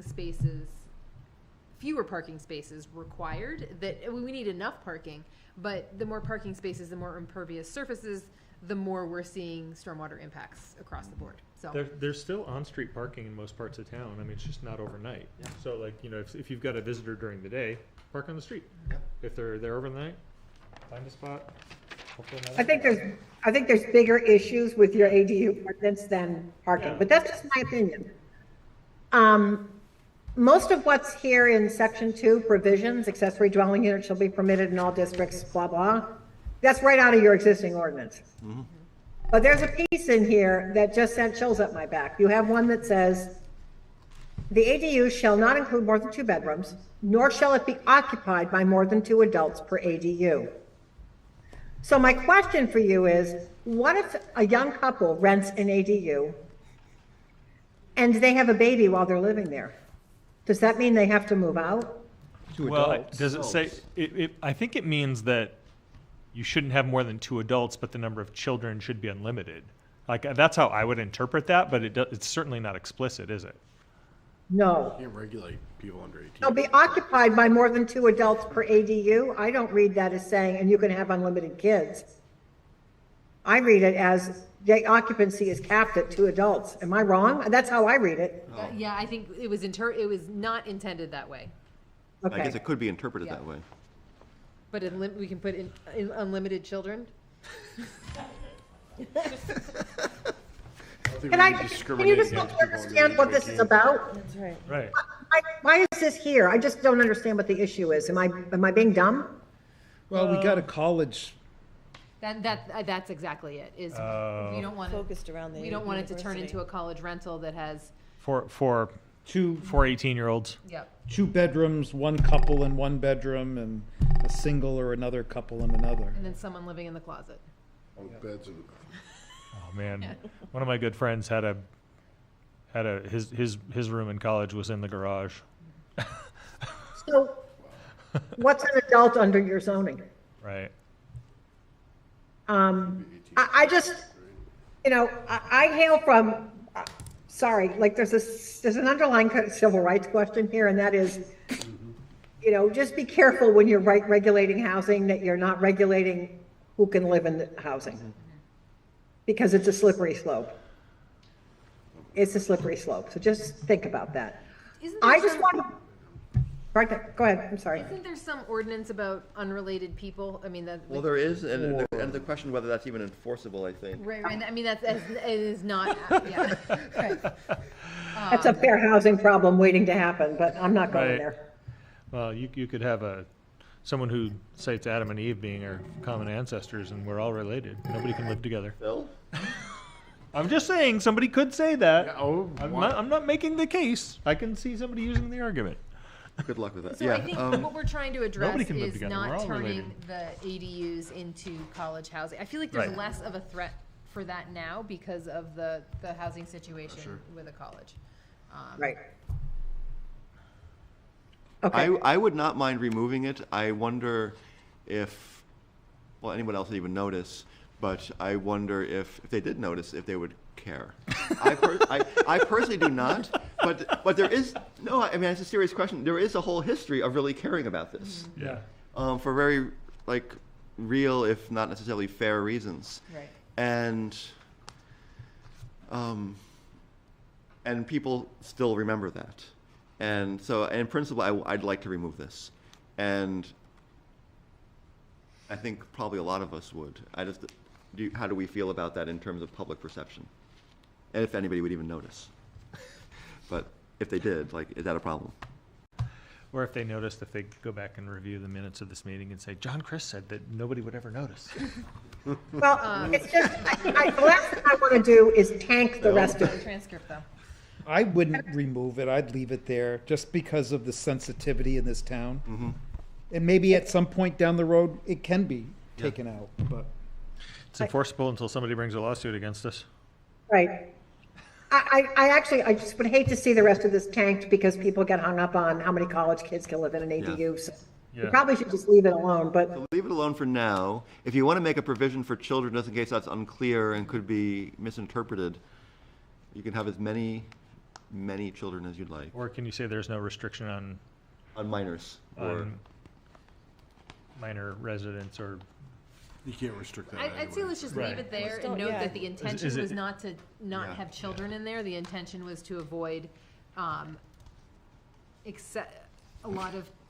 to avoid college housing. Overcrowding. Yeah. Yeah. it is so much easier to remove it, And I but think it's better to leave it leave it for now. for now. Yeah. And I mean, I would point out too, the ADUs we're seeing are certainly not in the downtown single-family resident. We've seen one of those.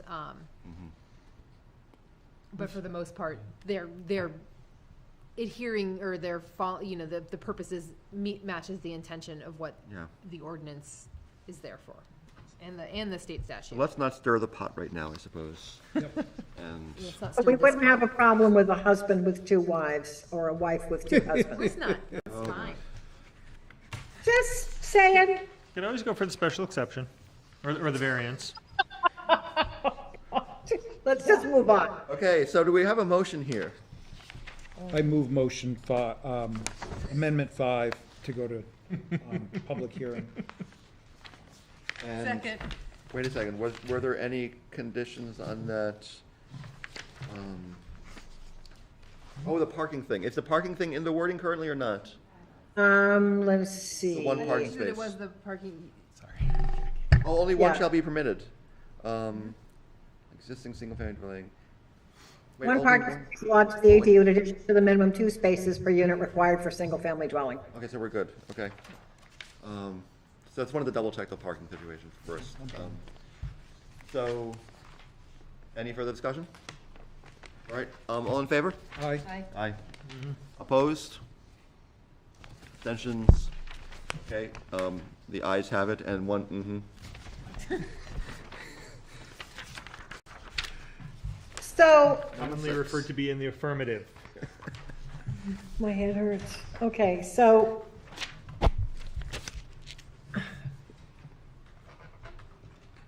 in a meeting someday this week, I don't remember what day it was, with John, it might have been yesterday, it could have been 3 days ago, I don't know.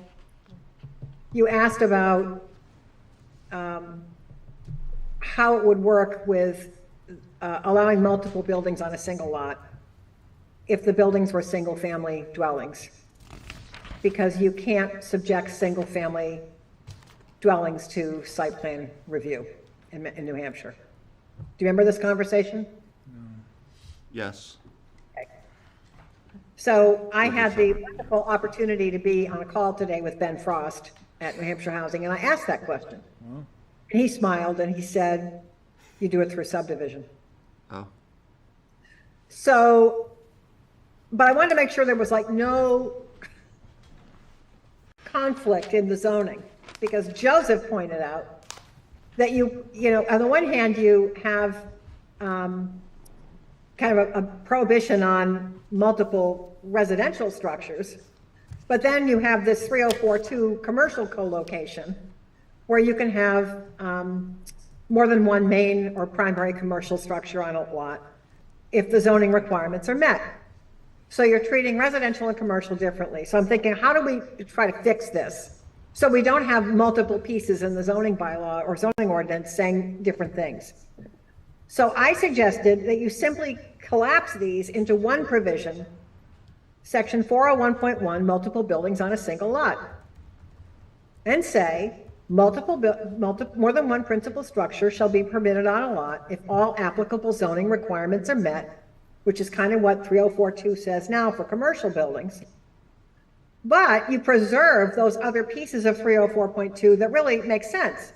So interior setbacks, access, and so forth have to meet life safety minimums as determined by the fire department. And except for detached single-family dwellings, all main structures shall be subject to site plan review, including their relationship to the shared amenities and stormwater drainage. You kind of have to say that because right now, for commercial co-location, you're pointing out accurately that you're using site plan review to review that project, but you can't use site plan review if the multiple buildings on a lot are single-family homes. So we have to acknowledge that you can't do that, but then we just need to have a corresponding provision in the subdivision regulations. So it makes it very easy to fix this, but we have a potential conflict here. If we're going to allow multiple buildings on a single lot, then we need to make sure we have a way to review what that's going to look like.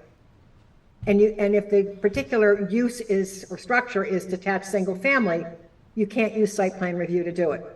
Am I making sense? Are you all with me on this? Can I ask? Well, I'm not really crazy about the idea of allowing multiple detached single-family households on this, single-family buildings on the same parcel. Well, you might need to for a cluster. Not all clusters are subdivided, are separate lots.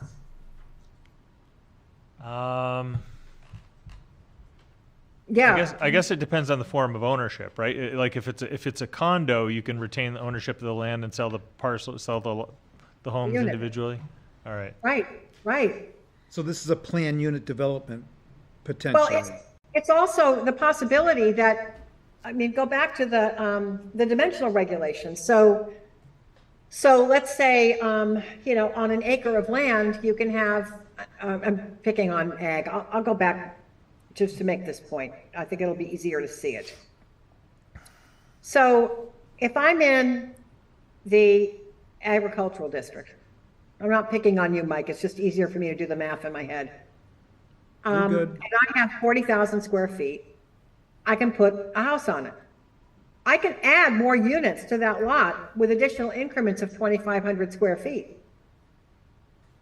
It doesn't have to be a multifamily building. They don't all have to be in one structure. I'm just saying I can have multiple units on that lot.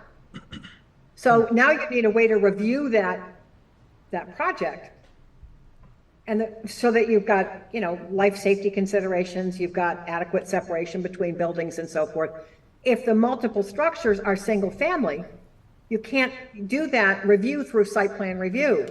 So the answer to the question that you asked me, John, is just it's subdivision regulations, but that's how you do that review. But it raised the question then of we have a potential conflict here elsewhere in the zoning Where right now we say, you can't have more than one structure on a lot, but commercial you can. It just makes sense to collapse them all into one provision that shows how you're going to actually review multiple structures on a lot, no matter what the use is.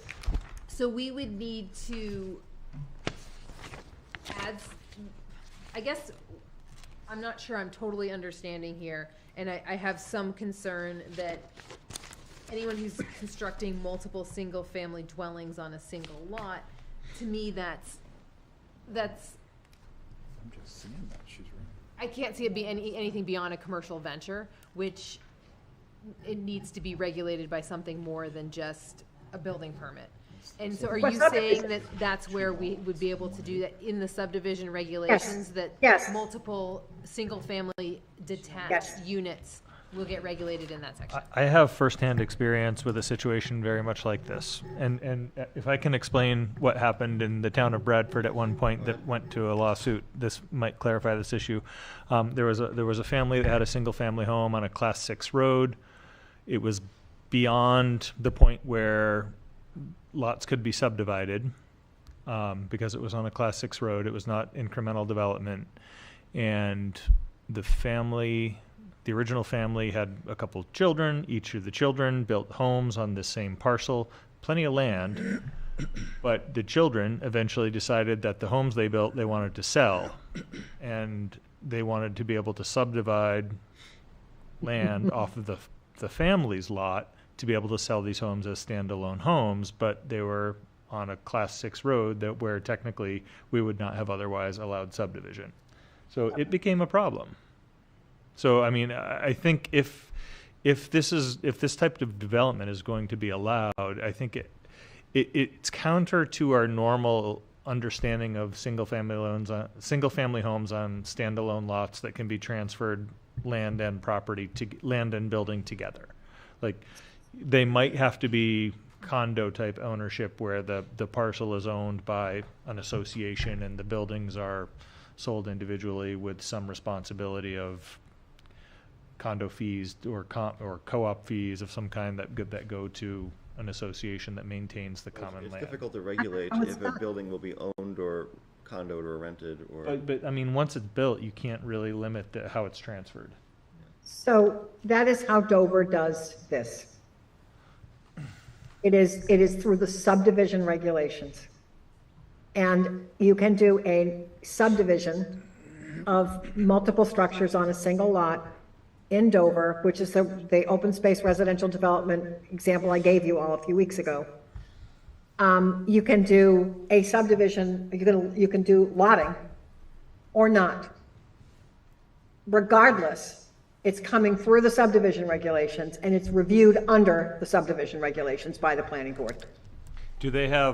Are they required to put covenants in place that describe the treatment of the common land and how owners are required to, contribute to that?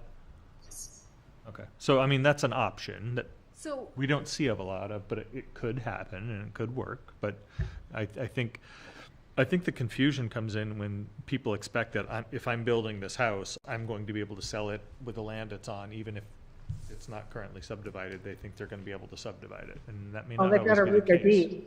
Right. So, Okay. I'm not fully understanding this, and this might be a dumb question, but, so I own 5 acres, and I want to put 3 or 4 detached, single-family homes on that. Put 20 on. Yeah. I don't think the dimensional requirements will allow me to do that. So if you fit the dimensional All right, requirements, whatever, the dimensional requirements aside, I want to put a number of single-family detached homes on this parcel. This What is do I- saying you can do that. This is saying I can do that. This is saying more than one principal structure shall be permitted on a lot, provided that all other applicable zoning requirements are met, and the interior setbacks, access, and so forth shall be as determined by the fire department. And So- all structures shall be subject to site plan review, except Except- single-family dwellings, because are by all- law, These are all single-family homes. right, So- they go through you review them under your subdivision regs. Okay. which is required then, still, like, that's a required step? for So even if if it's one parcel that's not being subdivided, we would treat it as a subdivision. Correct. Okay, That's all what I'm right, gonna throw in, okay, the so term is that's, still there. that's our loophole, or our way of regulating this in a way Yes. that we can meet this to our standards. Yes. Okay. And it would also allow for various forms of intentional communities where people want to live together And I on a think that's shared fine. space. Yeah. I think that's fine. Sorry, I think the situation that you're talking about seemed a little unique in the Class 6 road and families It and was. original owners and. It was, Yeah. but we should be considering Yeah. kind of Yeah. almost anything. It is a We bit of we an do have outside Class 6 case, but roads. yeah. And if you think that New Hampshire people don't do this kind of project, I just want to assure you that the first commune I lived in after college, because I'm much older than all of you, was New Hampshire. Cool. I worked on the one in Peterborough that was kind of built. the same way. Yay! Close to my heart. So I have a question. We go through the subdivision process to approve more than one Yep. single-family home detached on a lot, On a single lot. on a single lot. Does that then, 5 years later, the owner can say, well, you approved this in your subdivision, I now want to subdivide it? Then they would have to meet the dimensional requirements of frontage and Exactly. acreage. Every lot would have to meet the They requirements. may not be able to do that ever. So buyer beware, you're like. Okay, you so know. that's my question. Yes. We're not, there's no guarantees or anything. No, there's no guarantees, but they could also file for a variance too. And if you want to build that, you're also going to know that you might have something that's hard to sell. Yeah. Right. Yeah. It And that- makes the and that- price that's- come down and that's it your- makes everybody happy. And that's your choice. I'm ready to move this forward. I would just ask a quick question here. So the statute on site plan review does say you're not allowed to subject it to single family and two family. So should Yep. should this say both single and two family would be subdivision regulations instead of site plan, or? Or should it just be residential? Or do we No, want to, do we want to no. leave multifamily or residential to, multifamily to site plan? Leave that to site plan review. You have the authority to do that. Okay. I think the only reason to do it this way is because we have no other way of making, Okay. Exactly. of doing some sort of review with Good catch, Joseph. Thank you. Yeah, when I asked Ben about it, he smiled, and he was just such a confident answer, and I thought, I get it now. So would two families go just to subdivision, or will those stay in site plan? It would, single-family and two-family dwellings, you can't subject to site plan review under your New Hampshire. So, Okay, I see, so I the see. two family would go Single family just and two It would be to also, subdivision. like- Okay, thank you. All right. Great. Can I get a motion? I move that we, Oh, no, there was someone who was ready, and now, sorry, Mike. thank you. Move Amendment 6 to public hearing. I'll second that, with with the two-family addition. the amendment as proposed. Yes. Including two-family. Further discussion? All in favor? Aye. Aye. Aye. Opposed? All right, so that one goes forward. So the only piece that's left, since you already approved the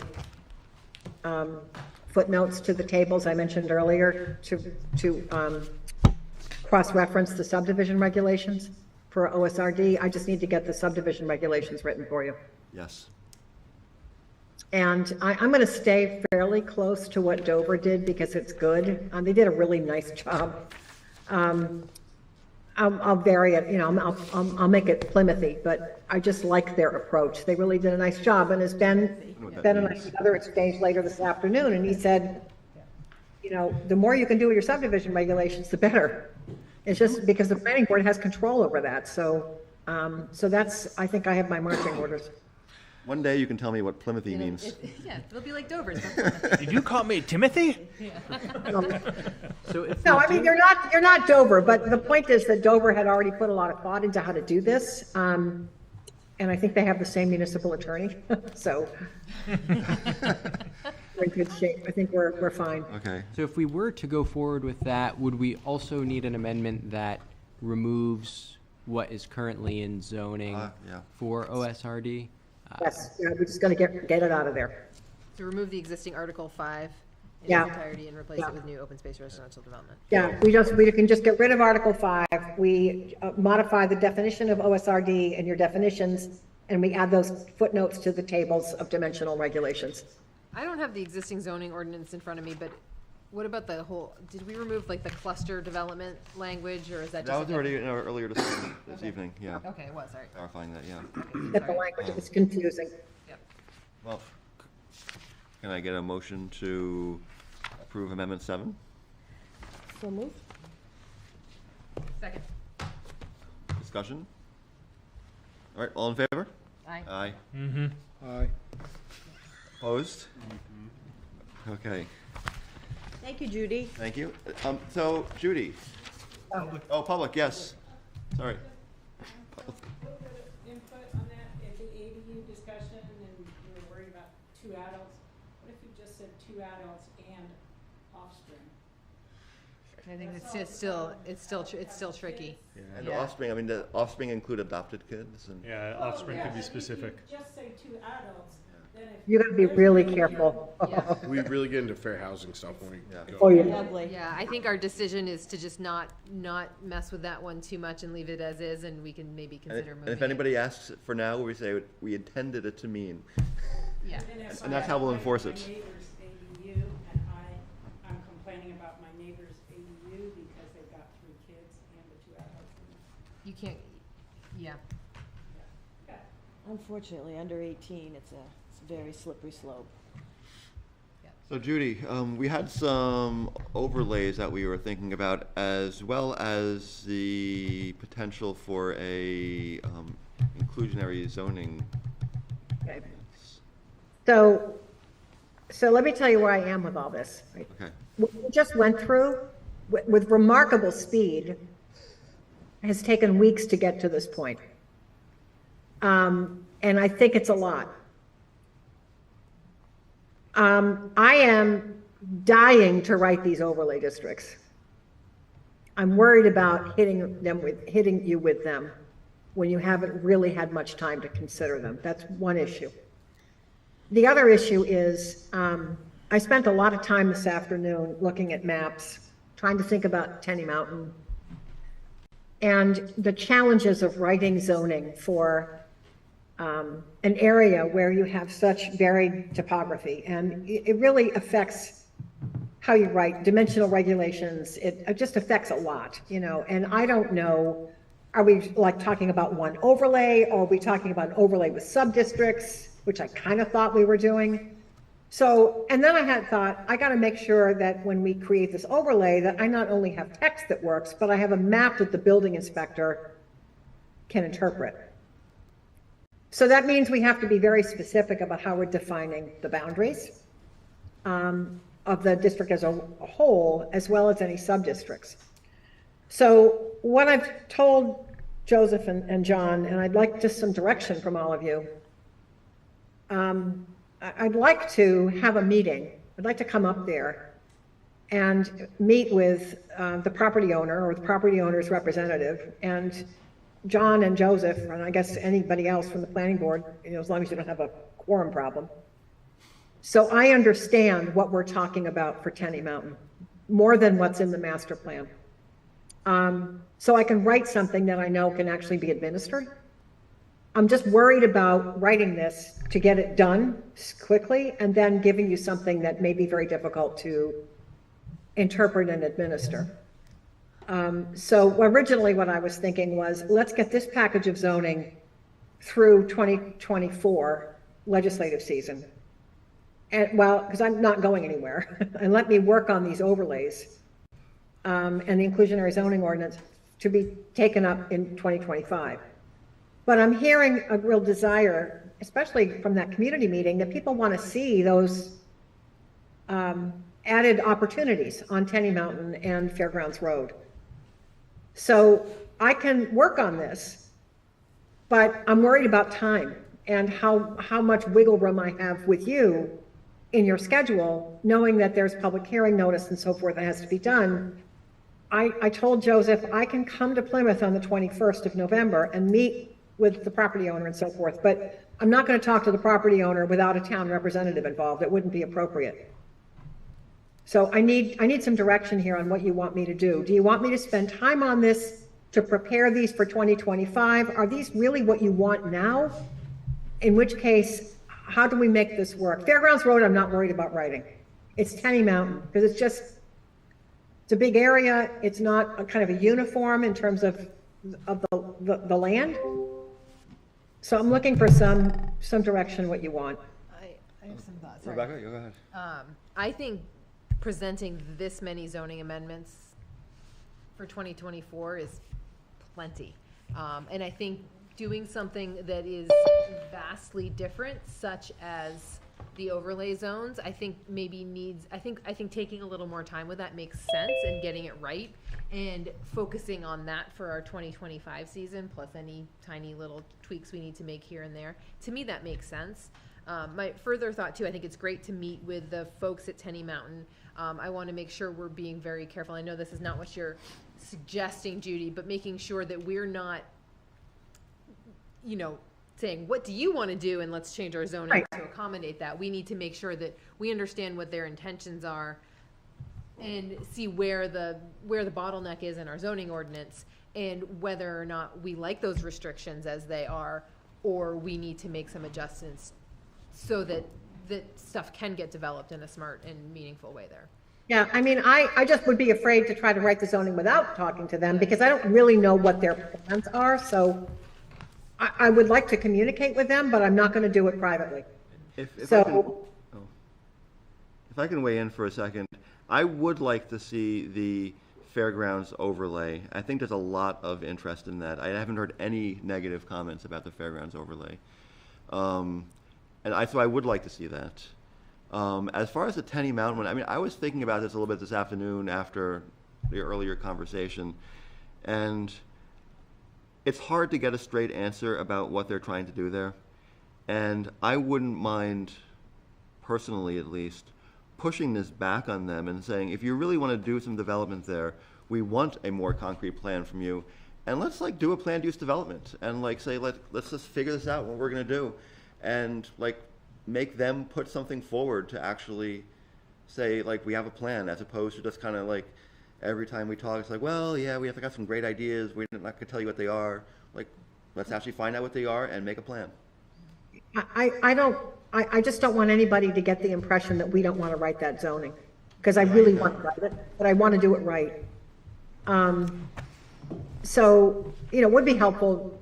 So I'm coming at, you've talked to these people, I don't know them, so I'm just telling you where I'm coming from. I'm not really clear in my own mind what their plans are for their property, so I would not want to even try to write this zoning without having some conversation with them, with you folks in the room. I mean,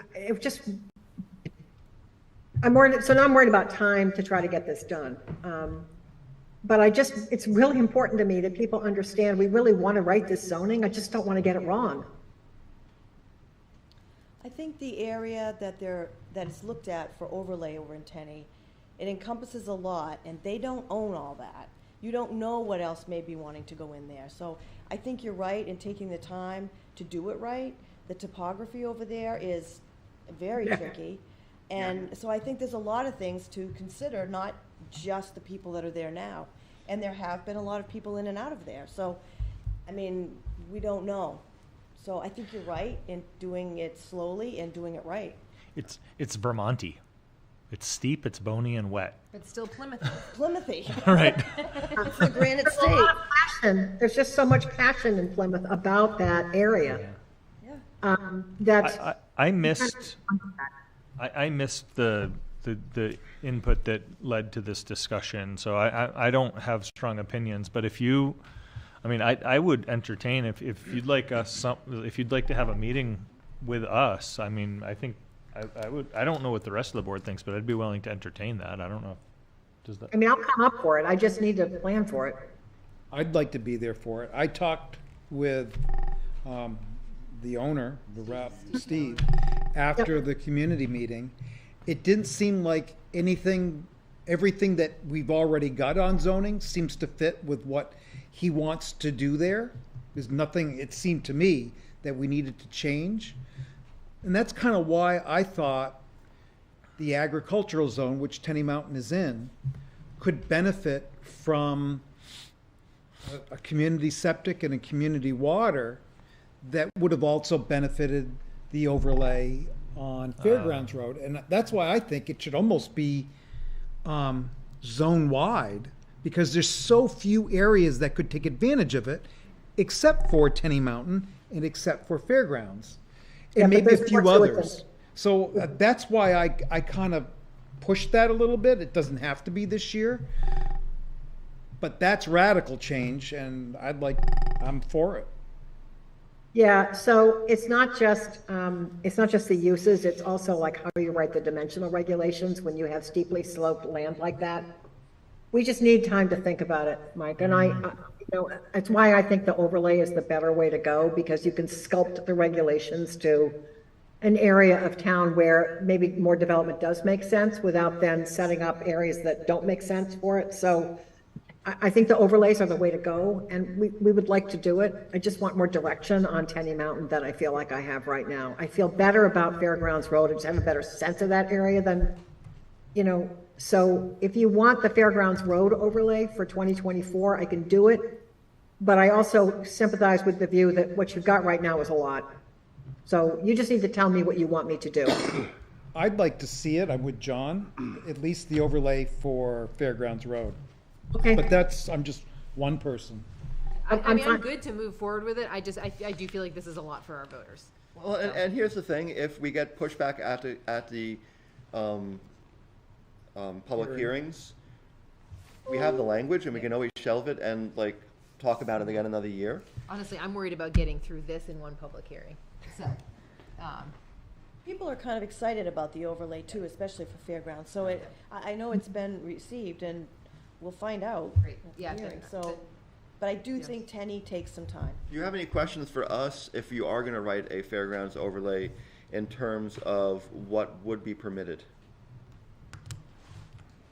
We haven't necessarily worked out all the fine details of what that looks like.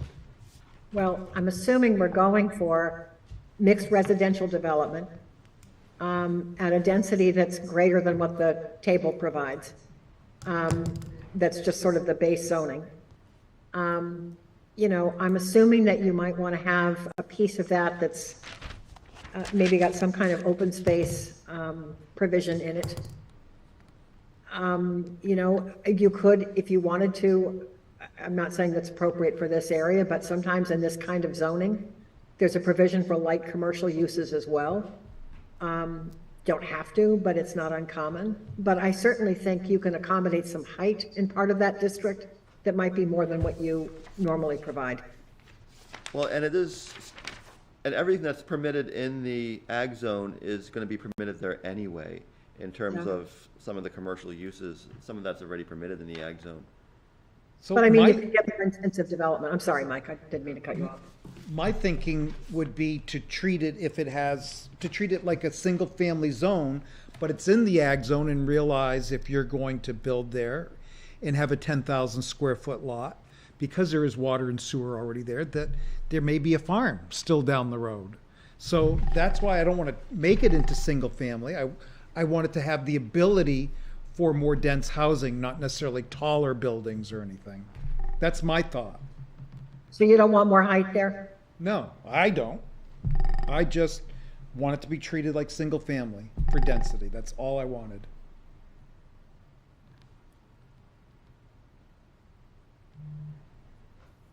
We've already got some multi-family over there. So you say no more to that, or? No, I just want to give more options for a developer. If there's already water and sewer, why waste all that land, that beautiful land that already has water and sewer?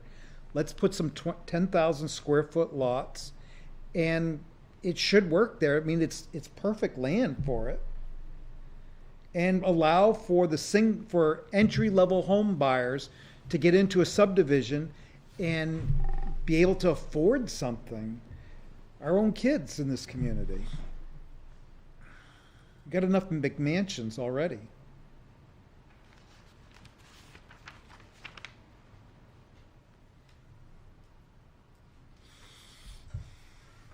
Any other thoughts about what might be permitted?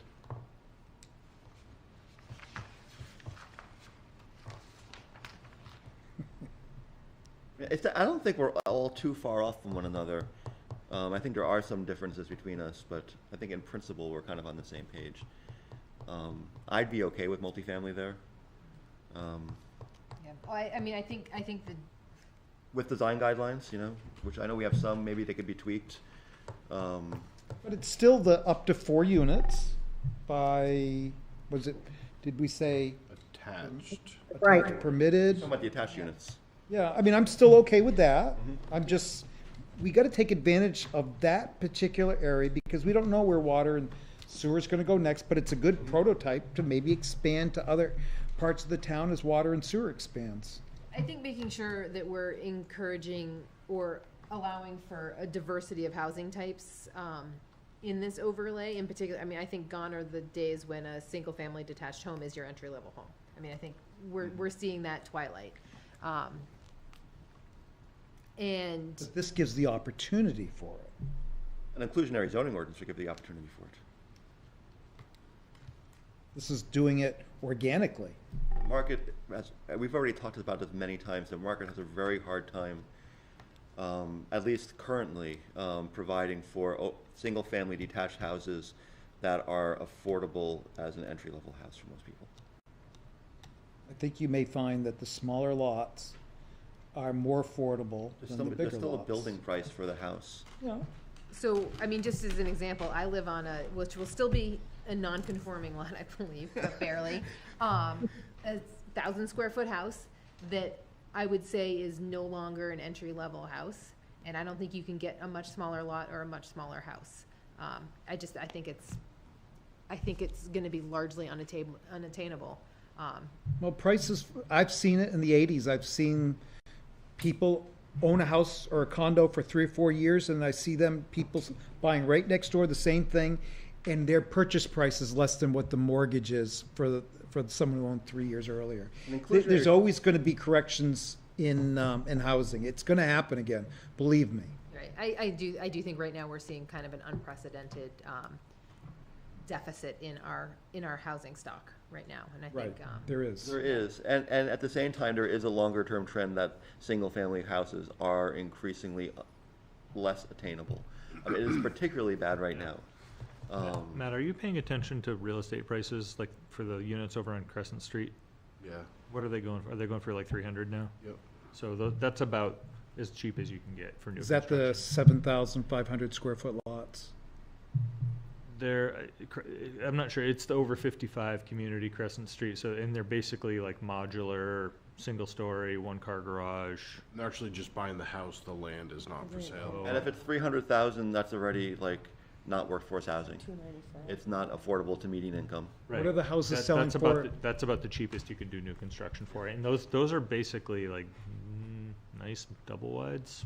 What are the houses on the 7,500 square foot that we walk through with our twilight walk? Like What on are my those? street?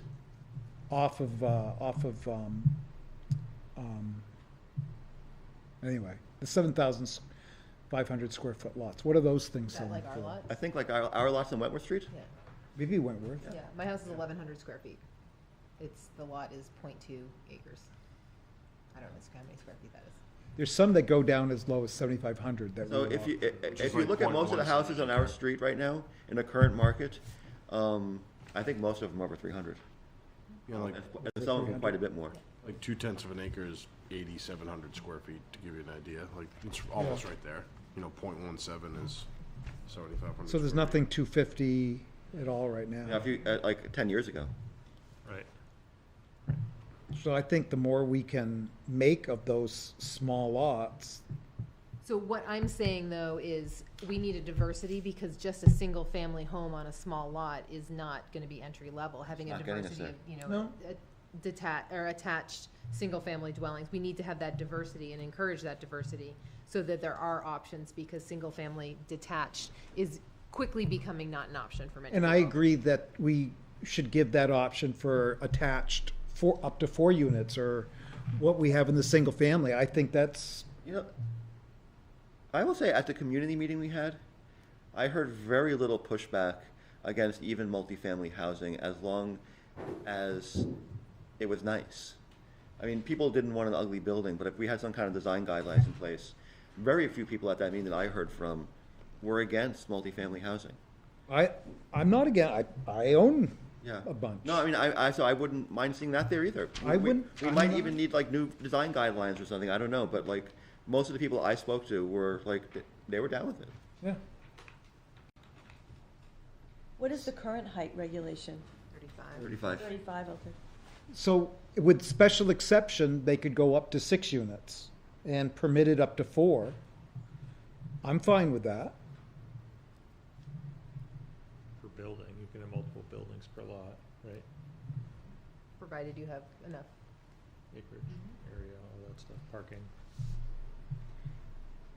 I guess I'm still okay with what we do for single family, but allow for, in the ag zone, allow for permissible up to 4 and special exception 6. I'm okay with what we do in the single family and multifamily. So I guess the question is like, what are we gonna do with the overlay then? Well, this So- is the overlay. Yeah. The overlay creates an Okay, so we're opportunity. saying the single family, what we allow in the single family, but the overlay that's in this ag zone. Yes, Yes. that Essentially- particular, So anything that's allowed in the ag zone is still allowed, in addition to these other things. So basically, you're getting you're allowed to go in increased amount of density. yes. So none of the restrictions of like the single family, if we use some of those dimensional requirements, would apply. But the allowances for doing greater density would apply.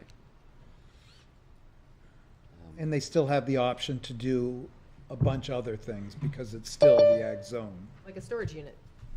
unfortunately. But hopefully, by allowing this, they may think twice, and if it's a great piece of land, There could be opportunity to, a better business opportunity with a residential development. exactly, Yeah. exactly, Rebecca. So Yeah. here's the thing. So we're gonna have 2 public hearings. And if Judy could write us something to go, we have some consensus here, to go to the first public hearing, we can always tweak it for the second public hearing and renotice if we need to. Based on the feedback from us after we see the language and from the public. Does that make sense? And I would love to see the public's do input on this overlay. I know we're going to hear from the folks that live on that road, based on my group, the infrastructure, the road, there's some issues there. So I just want to hear the feedback on it. You see what people have to say. What's that? Just see what people have to say. Yeah.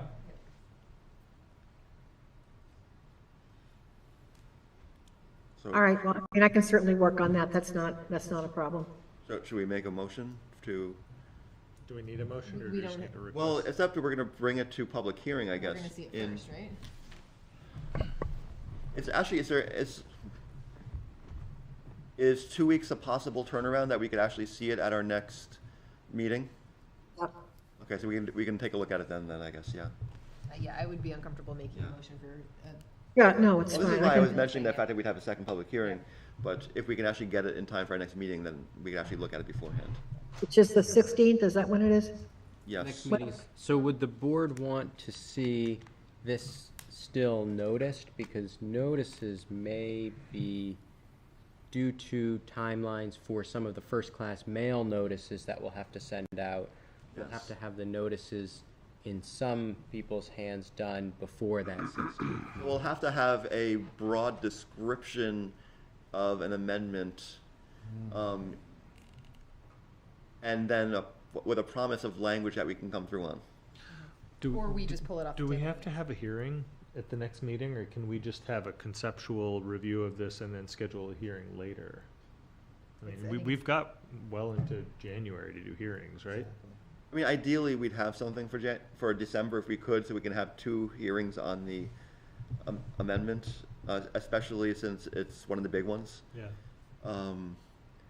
So I mean, it, if we review it in November and then finalize it and ask for we could schedule a hearing for December and January. That's what we're that's trying what we're to trying to do. Yeah. Okay. It is November. Oh, yeah. Sorry.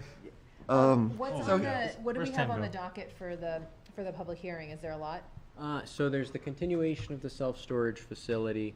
there is a boundary line adjustment, and there is, An ADU?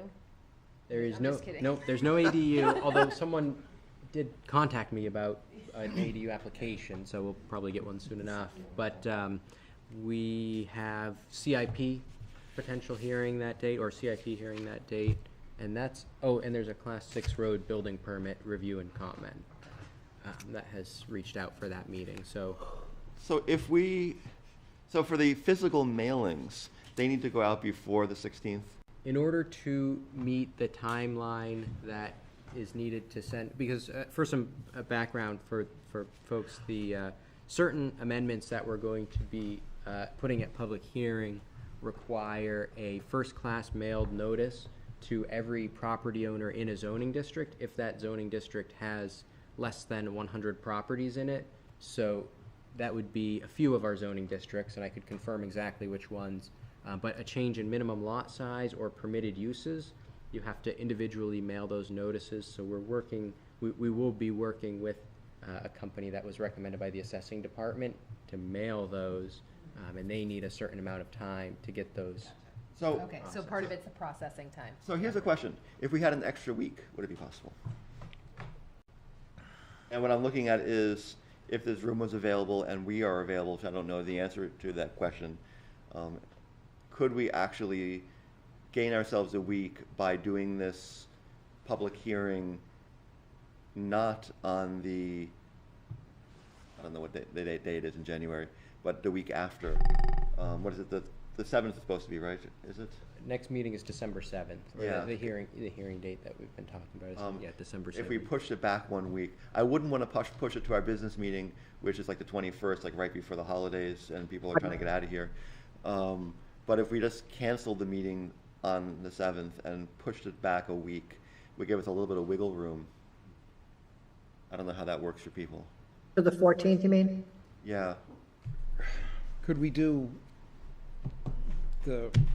what we planned on for all these other amendments, and then do a special on a different day for this more involved one? I don't know if I. Technically, we could, Yeah. if we wanted to have an extra meeting. I feel like that's gonna confuse the issue, and I don't know if I can devote that much time to it myself. I think can't do it legally, in yes. January. We I can't think do it- legally, yes. I don't know if we should do that. And we're going to have a second one anyway in January. But the question is, if we are able to move this meeting 1 week off, that would buy us enough time perhaps for mailings. What needs to be in the mailing? So a textual description of the language, and then within, that needs to be to folks or sent to folks at least 12 days. So 10 days plus 1 day on either end for the hearing and the mailing or posting. And at that time of the 12 days prior, there needs to be, it doesn't have to have the language, but it needs to be able to point people to where they can read the exact language, either in town hall or on the website. In this case, it would be both. But so at least that 12 days prior, we would need to have those mailings sent out, and also the language would need to be available for So folks. would it be sufficient to put in the mailing that, a creation of the fairgrounds residential something overlay zone?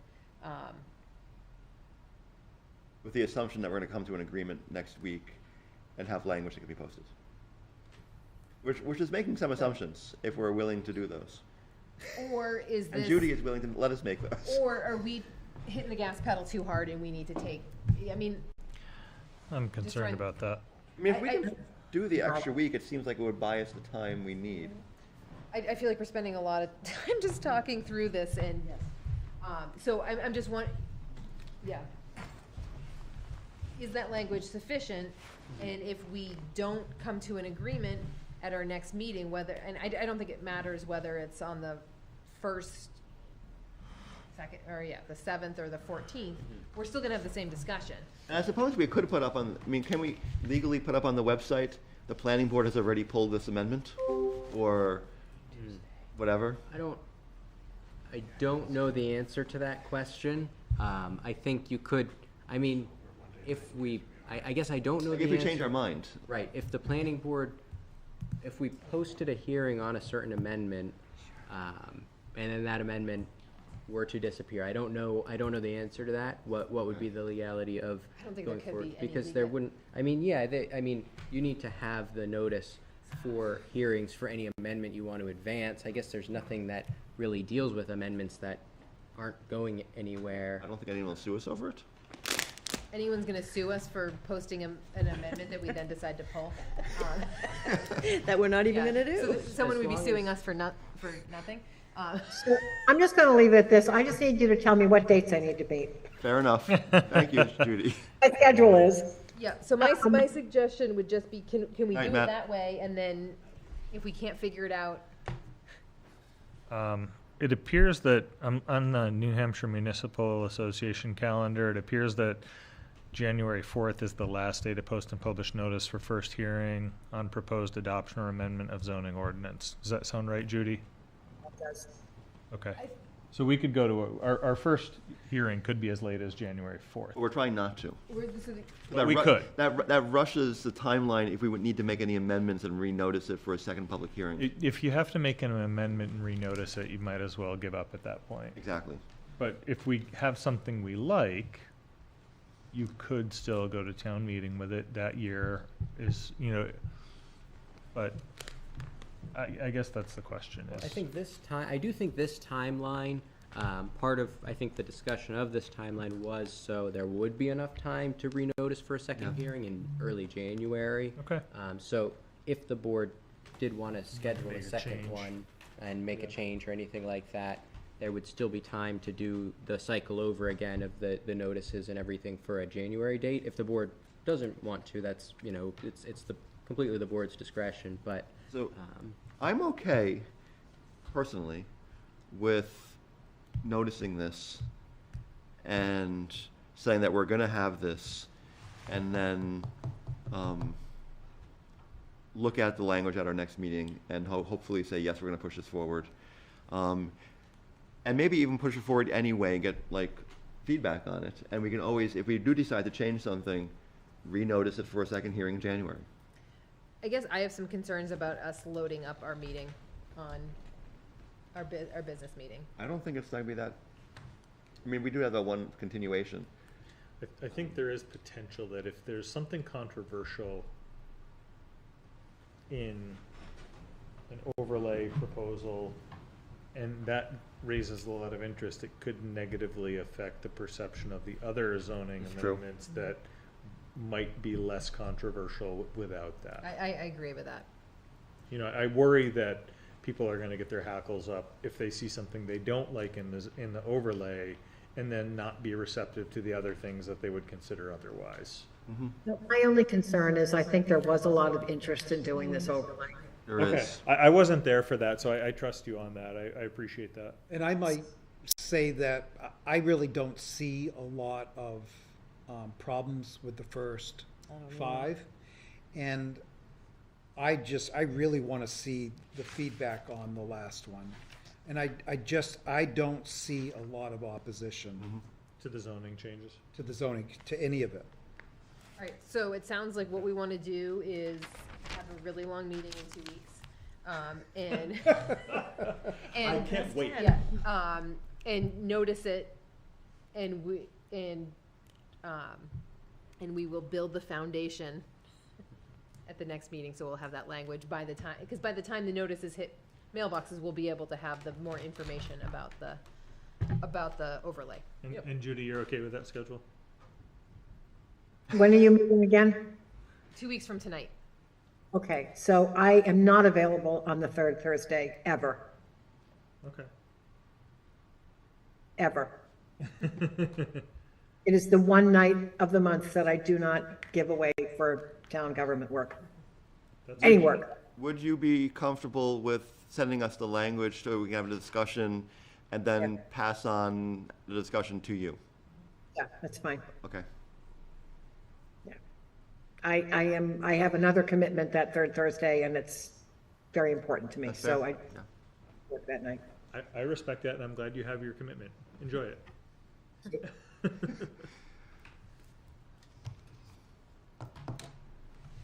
We need a I motion will- for this? To move I it will get to, I make a motion that we notice the overlay. I second. discussion? All in favor? Aye. Opposed? All right, so that goes to get noticed, and we'll continue that discussion at our next meeting. Now that you've voted that, can I just ask a question? This is really, I think, probably a question for Mike as much as anybody. Would you ever be okay in the overlay to allow some additional height where you have more varied topography on portions of that area that would be included in the overlay? I can just imagine some situations where an extra story might actually make a more valuable unit. So I'm just asking the question. I mean, you could do it as a conditional use permit review. I really don't, I see that getting into being problematic. Okay, all right. Well, I mean, the height is already the average of, That's on the Main Street, but isn't that everywhere though? That's everywhere. I think it's everywhere. We I think, changed it on Main I think Street with the from that. exception we made on Main Street is that on Main Street, the height is measured from Main Street, Yeah. regardless of what the lot does on either side. Phil, if I can just jump in, is it worth considering, but currently our height, if you really want to squeeze it, you can get 3 stories out of it. You can. And you can. Would we be willing to make it a little bit more flexible so you can actually get a comfortable 3 stories out of it? I think it becomes problematic. What's problematic? Visually? It's not a Stuff squeeze at sticking all. out above the landscape? I'm just trying to understand No, I mean, what's figure problematic about it. 9 feet per, I mean, in a residential structure, you can plan on 9 feet per story with space and I framing. think Rebecca's trying to. I'm sorry. Go ahead. I mean, I'm just trying to understand more about why Mike's view on it being problematic. So. And then this is not me being, I'm not trying to nudge, I'm just trying to understand more. So if there's a way we can work through this, then maybe we can talk through this a little bit.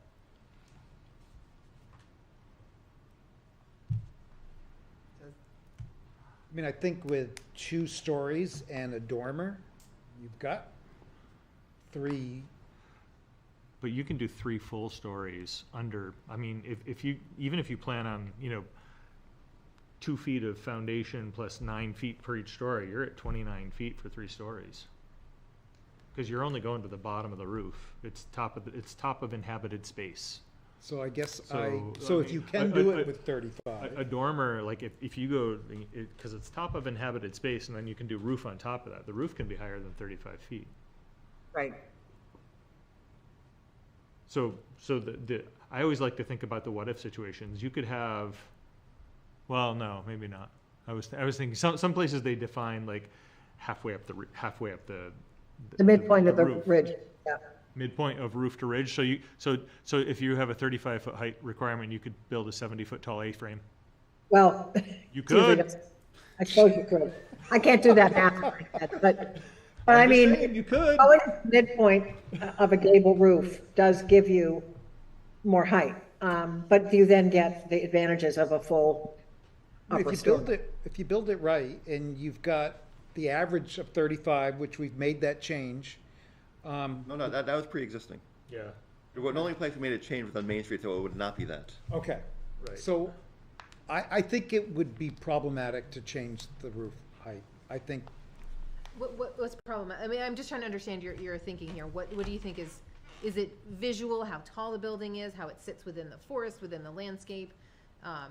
Or is it the encouragement of more? units per building? Yeah. I mean, what gets me is that, like, But we're limited by that anyway.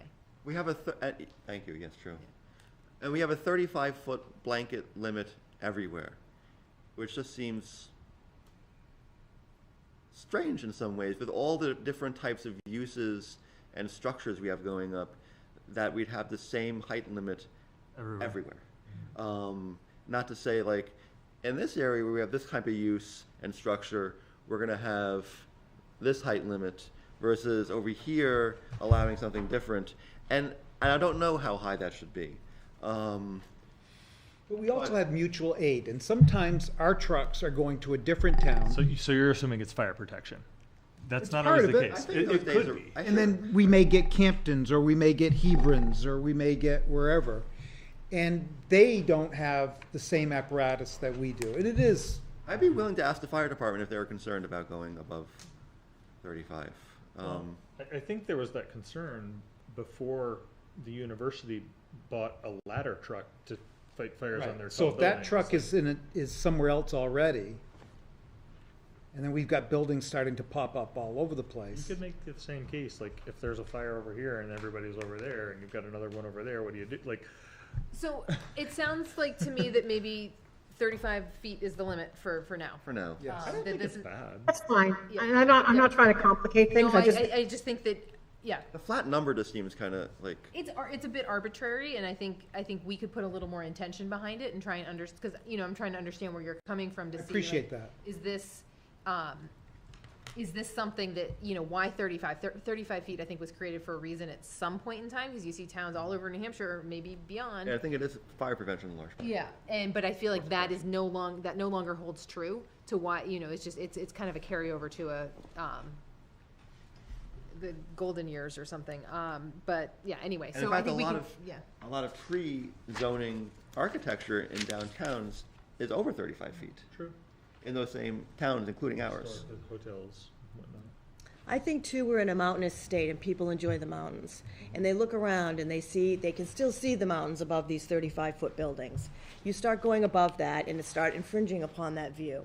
And that is what a lot of Well, this people is- express to me, Yeah. is the fact that this is what we're here for. We like the mountains. It's the area. And they don't want to look at these buildings. And I- They don't want a big building here and nothing and another big building. So I think that's a lot of it. No, and I have a agree really with, tall building with pictures of the mountains on it. Like the college did It's over getting here. late. No, we have that here, though. That's Sue, I just want to say I agree with that, but at the same time, that's why I think maybe having, like, it only in certain areas would make sense. Because I do agree with that. But it's not a discussion for tonight. I think we're getting off the rails We can get here. to a common ground at some point. Yeah. How about 36 feet? So, Just to make a change? Judy, do you feel like you have information to go on here?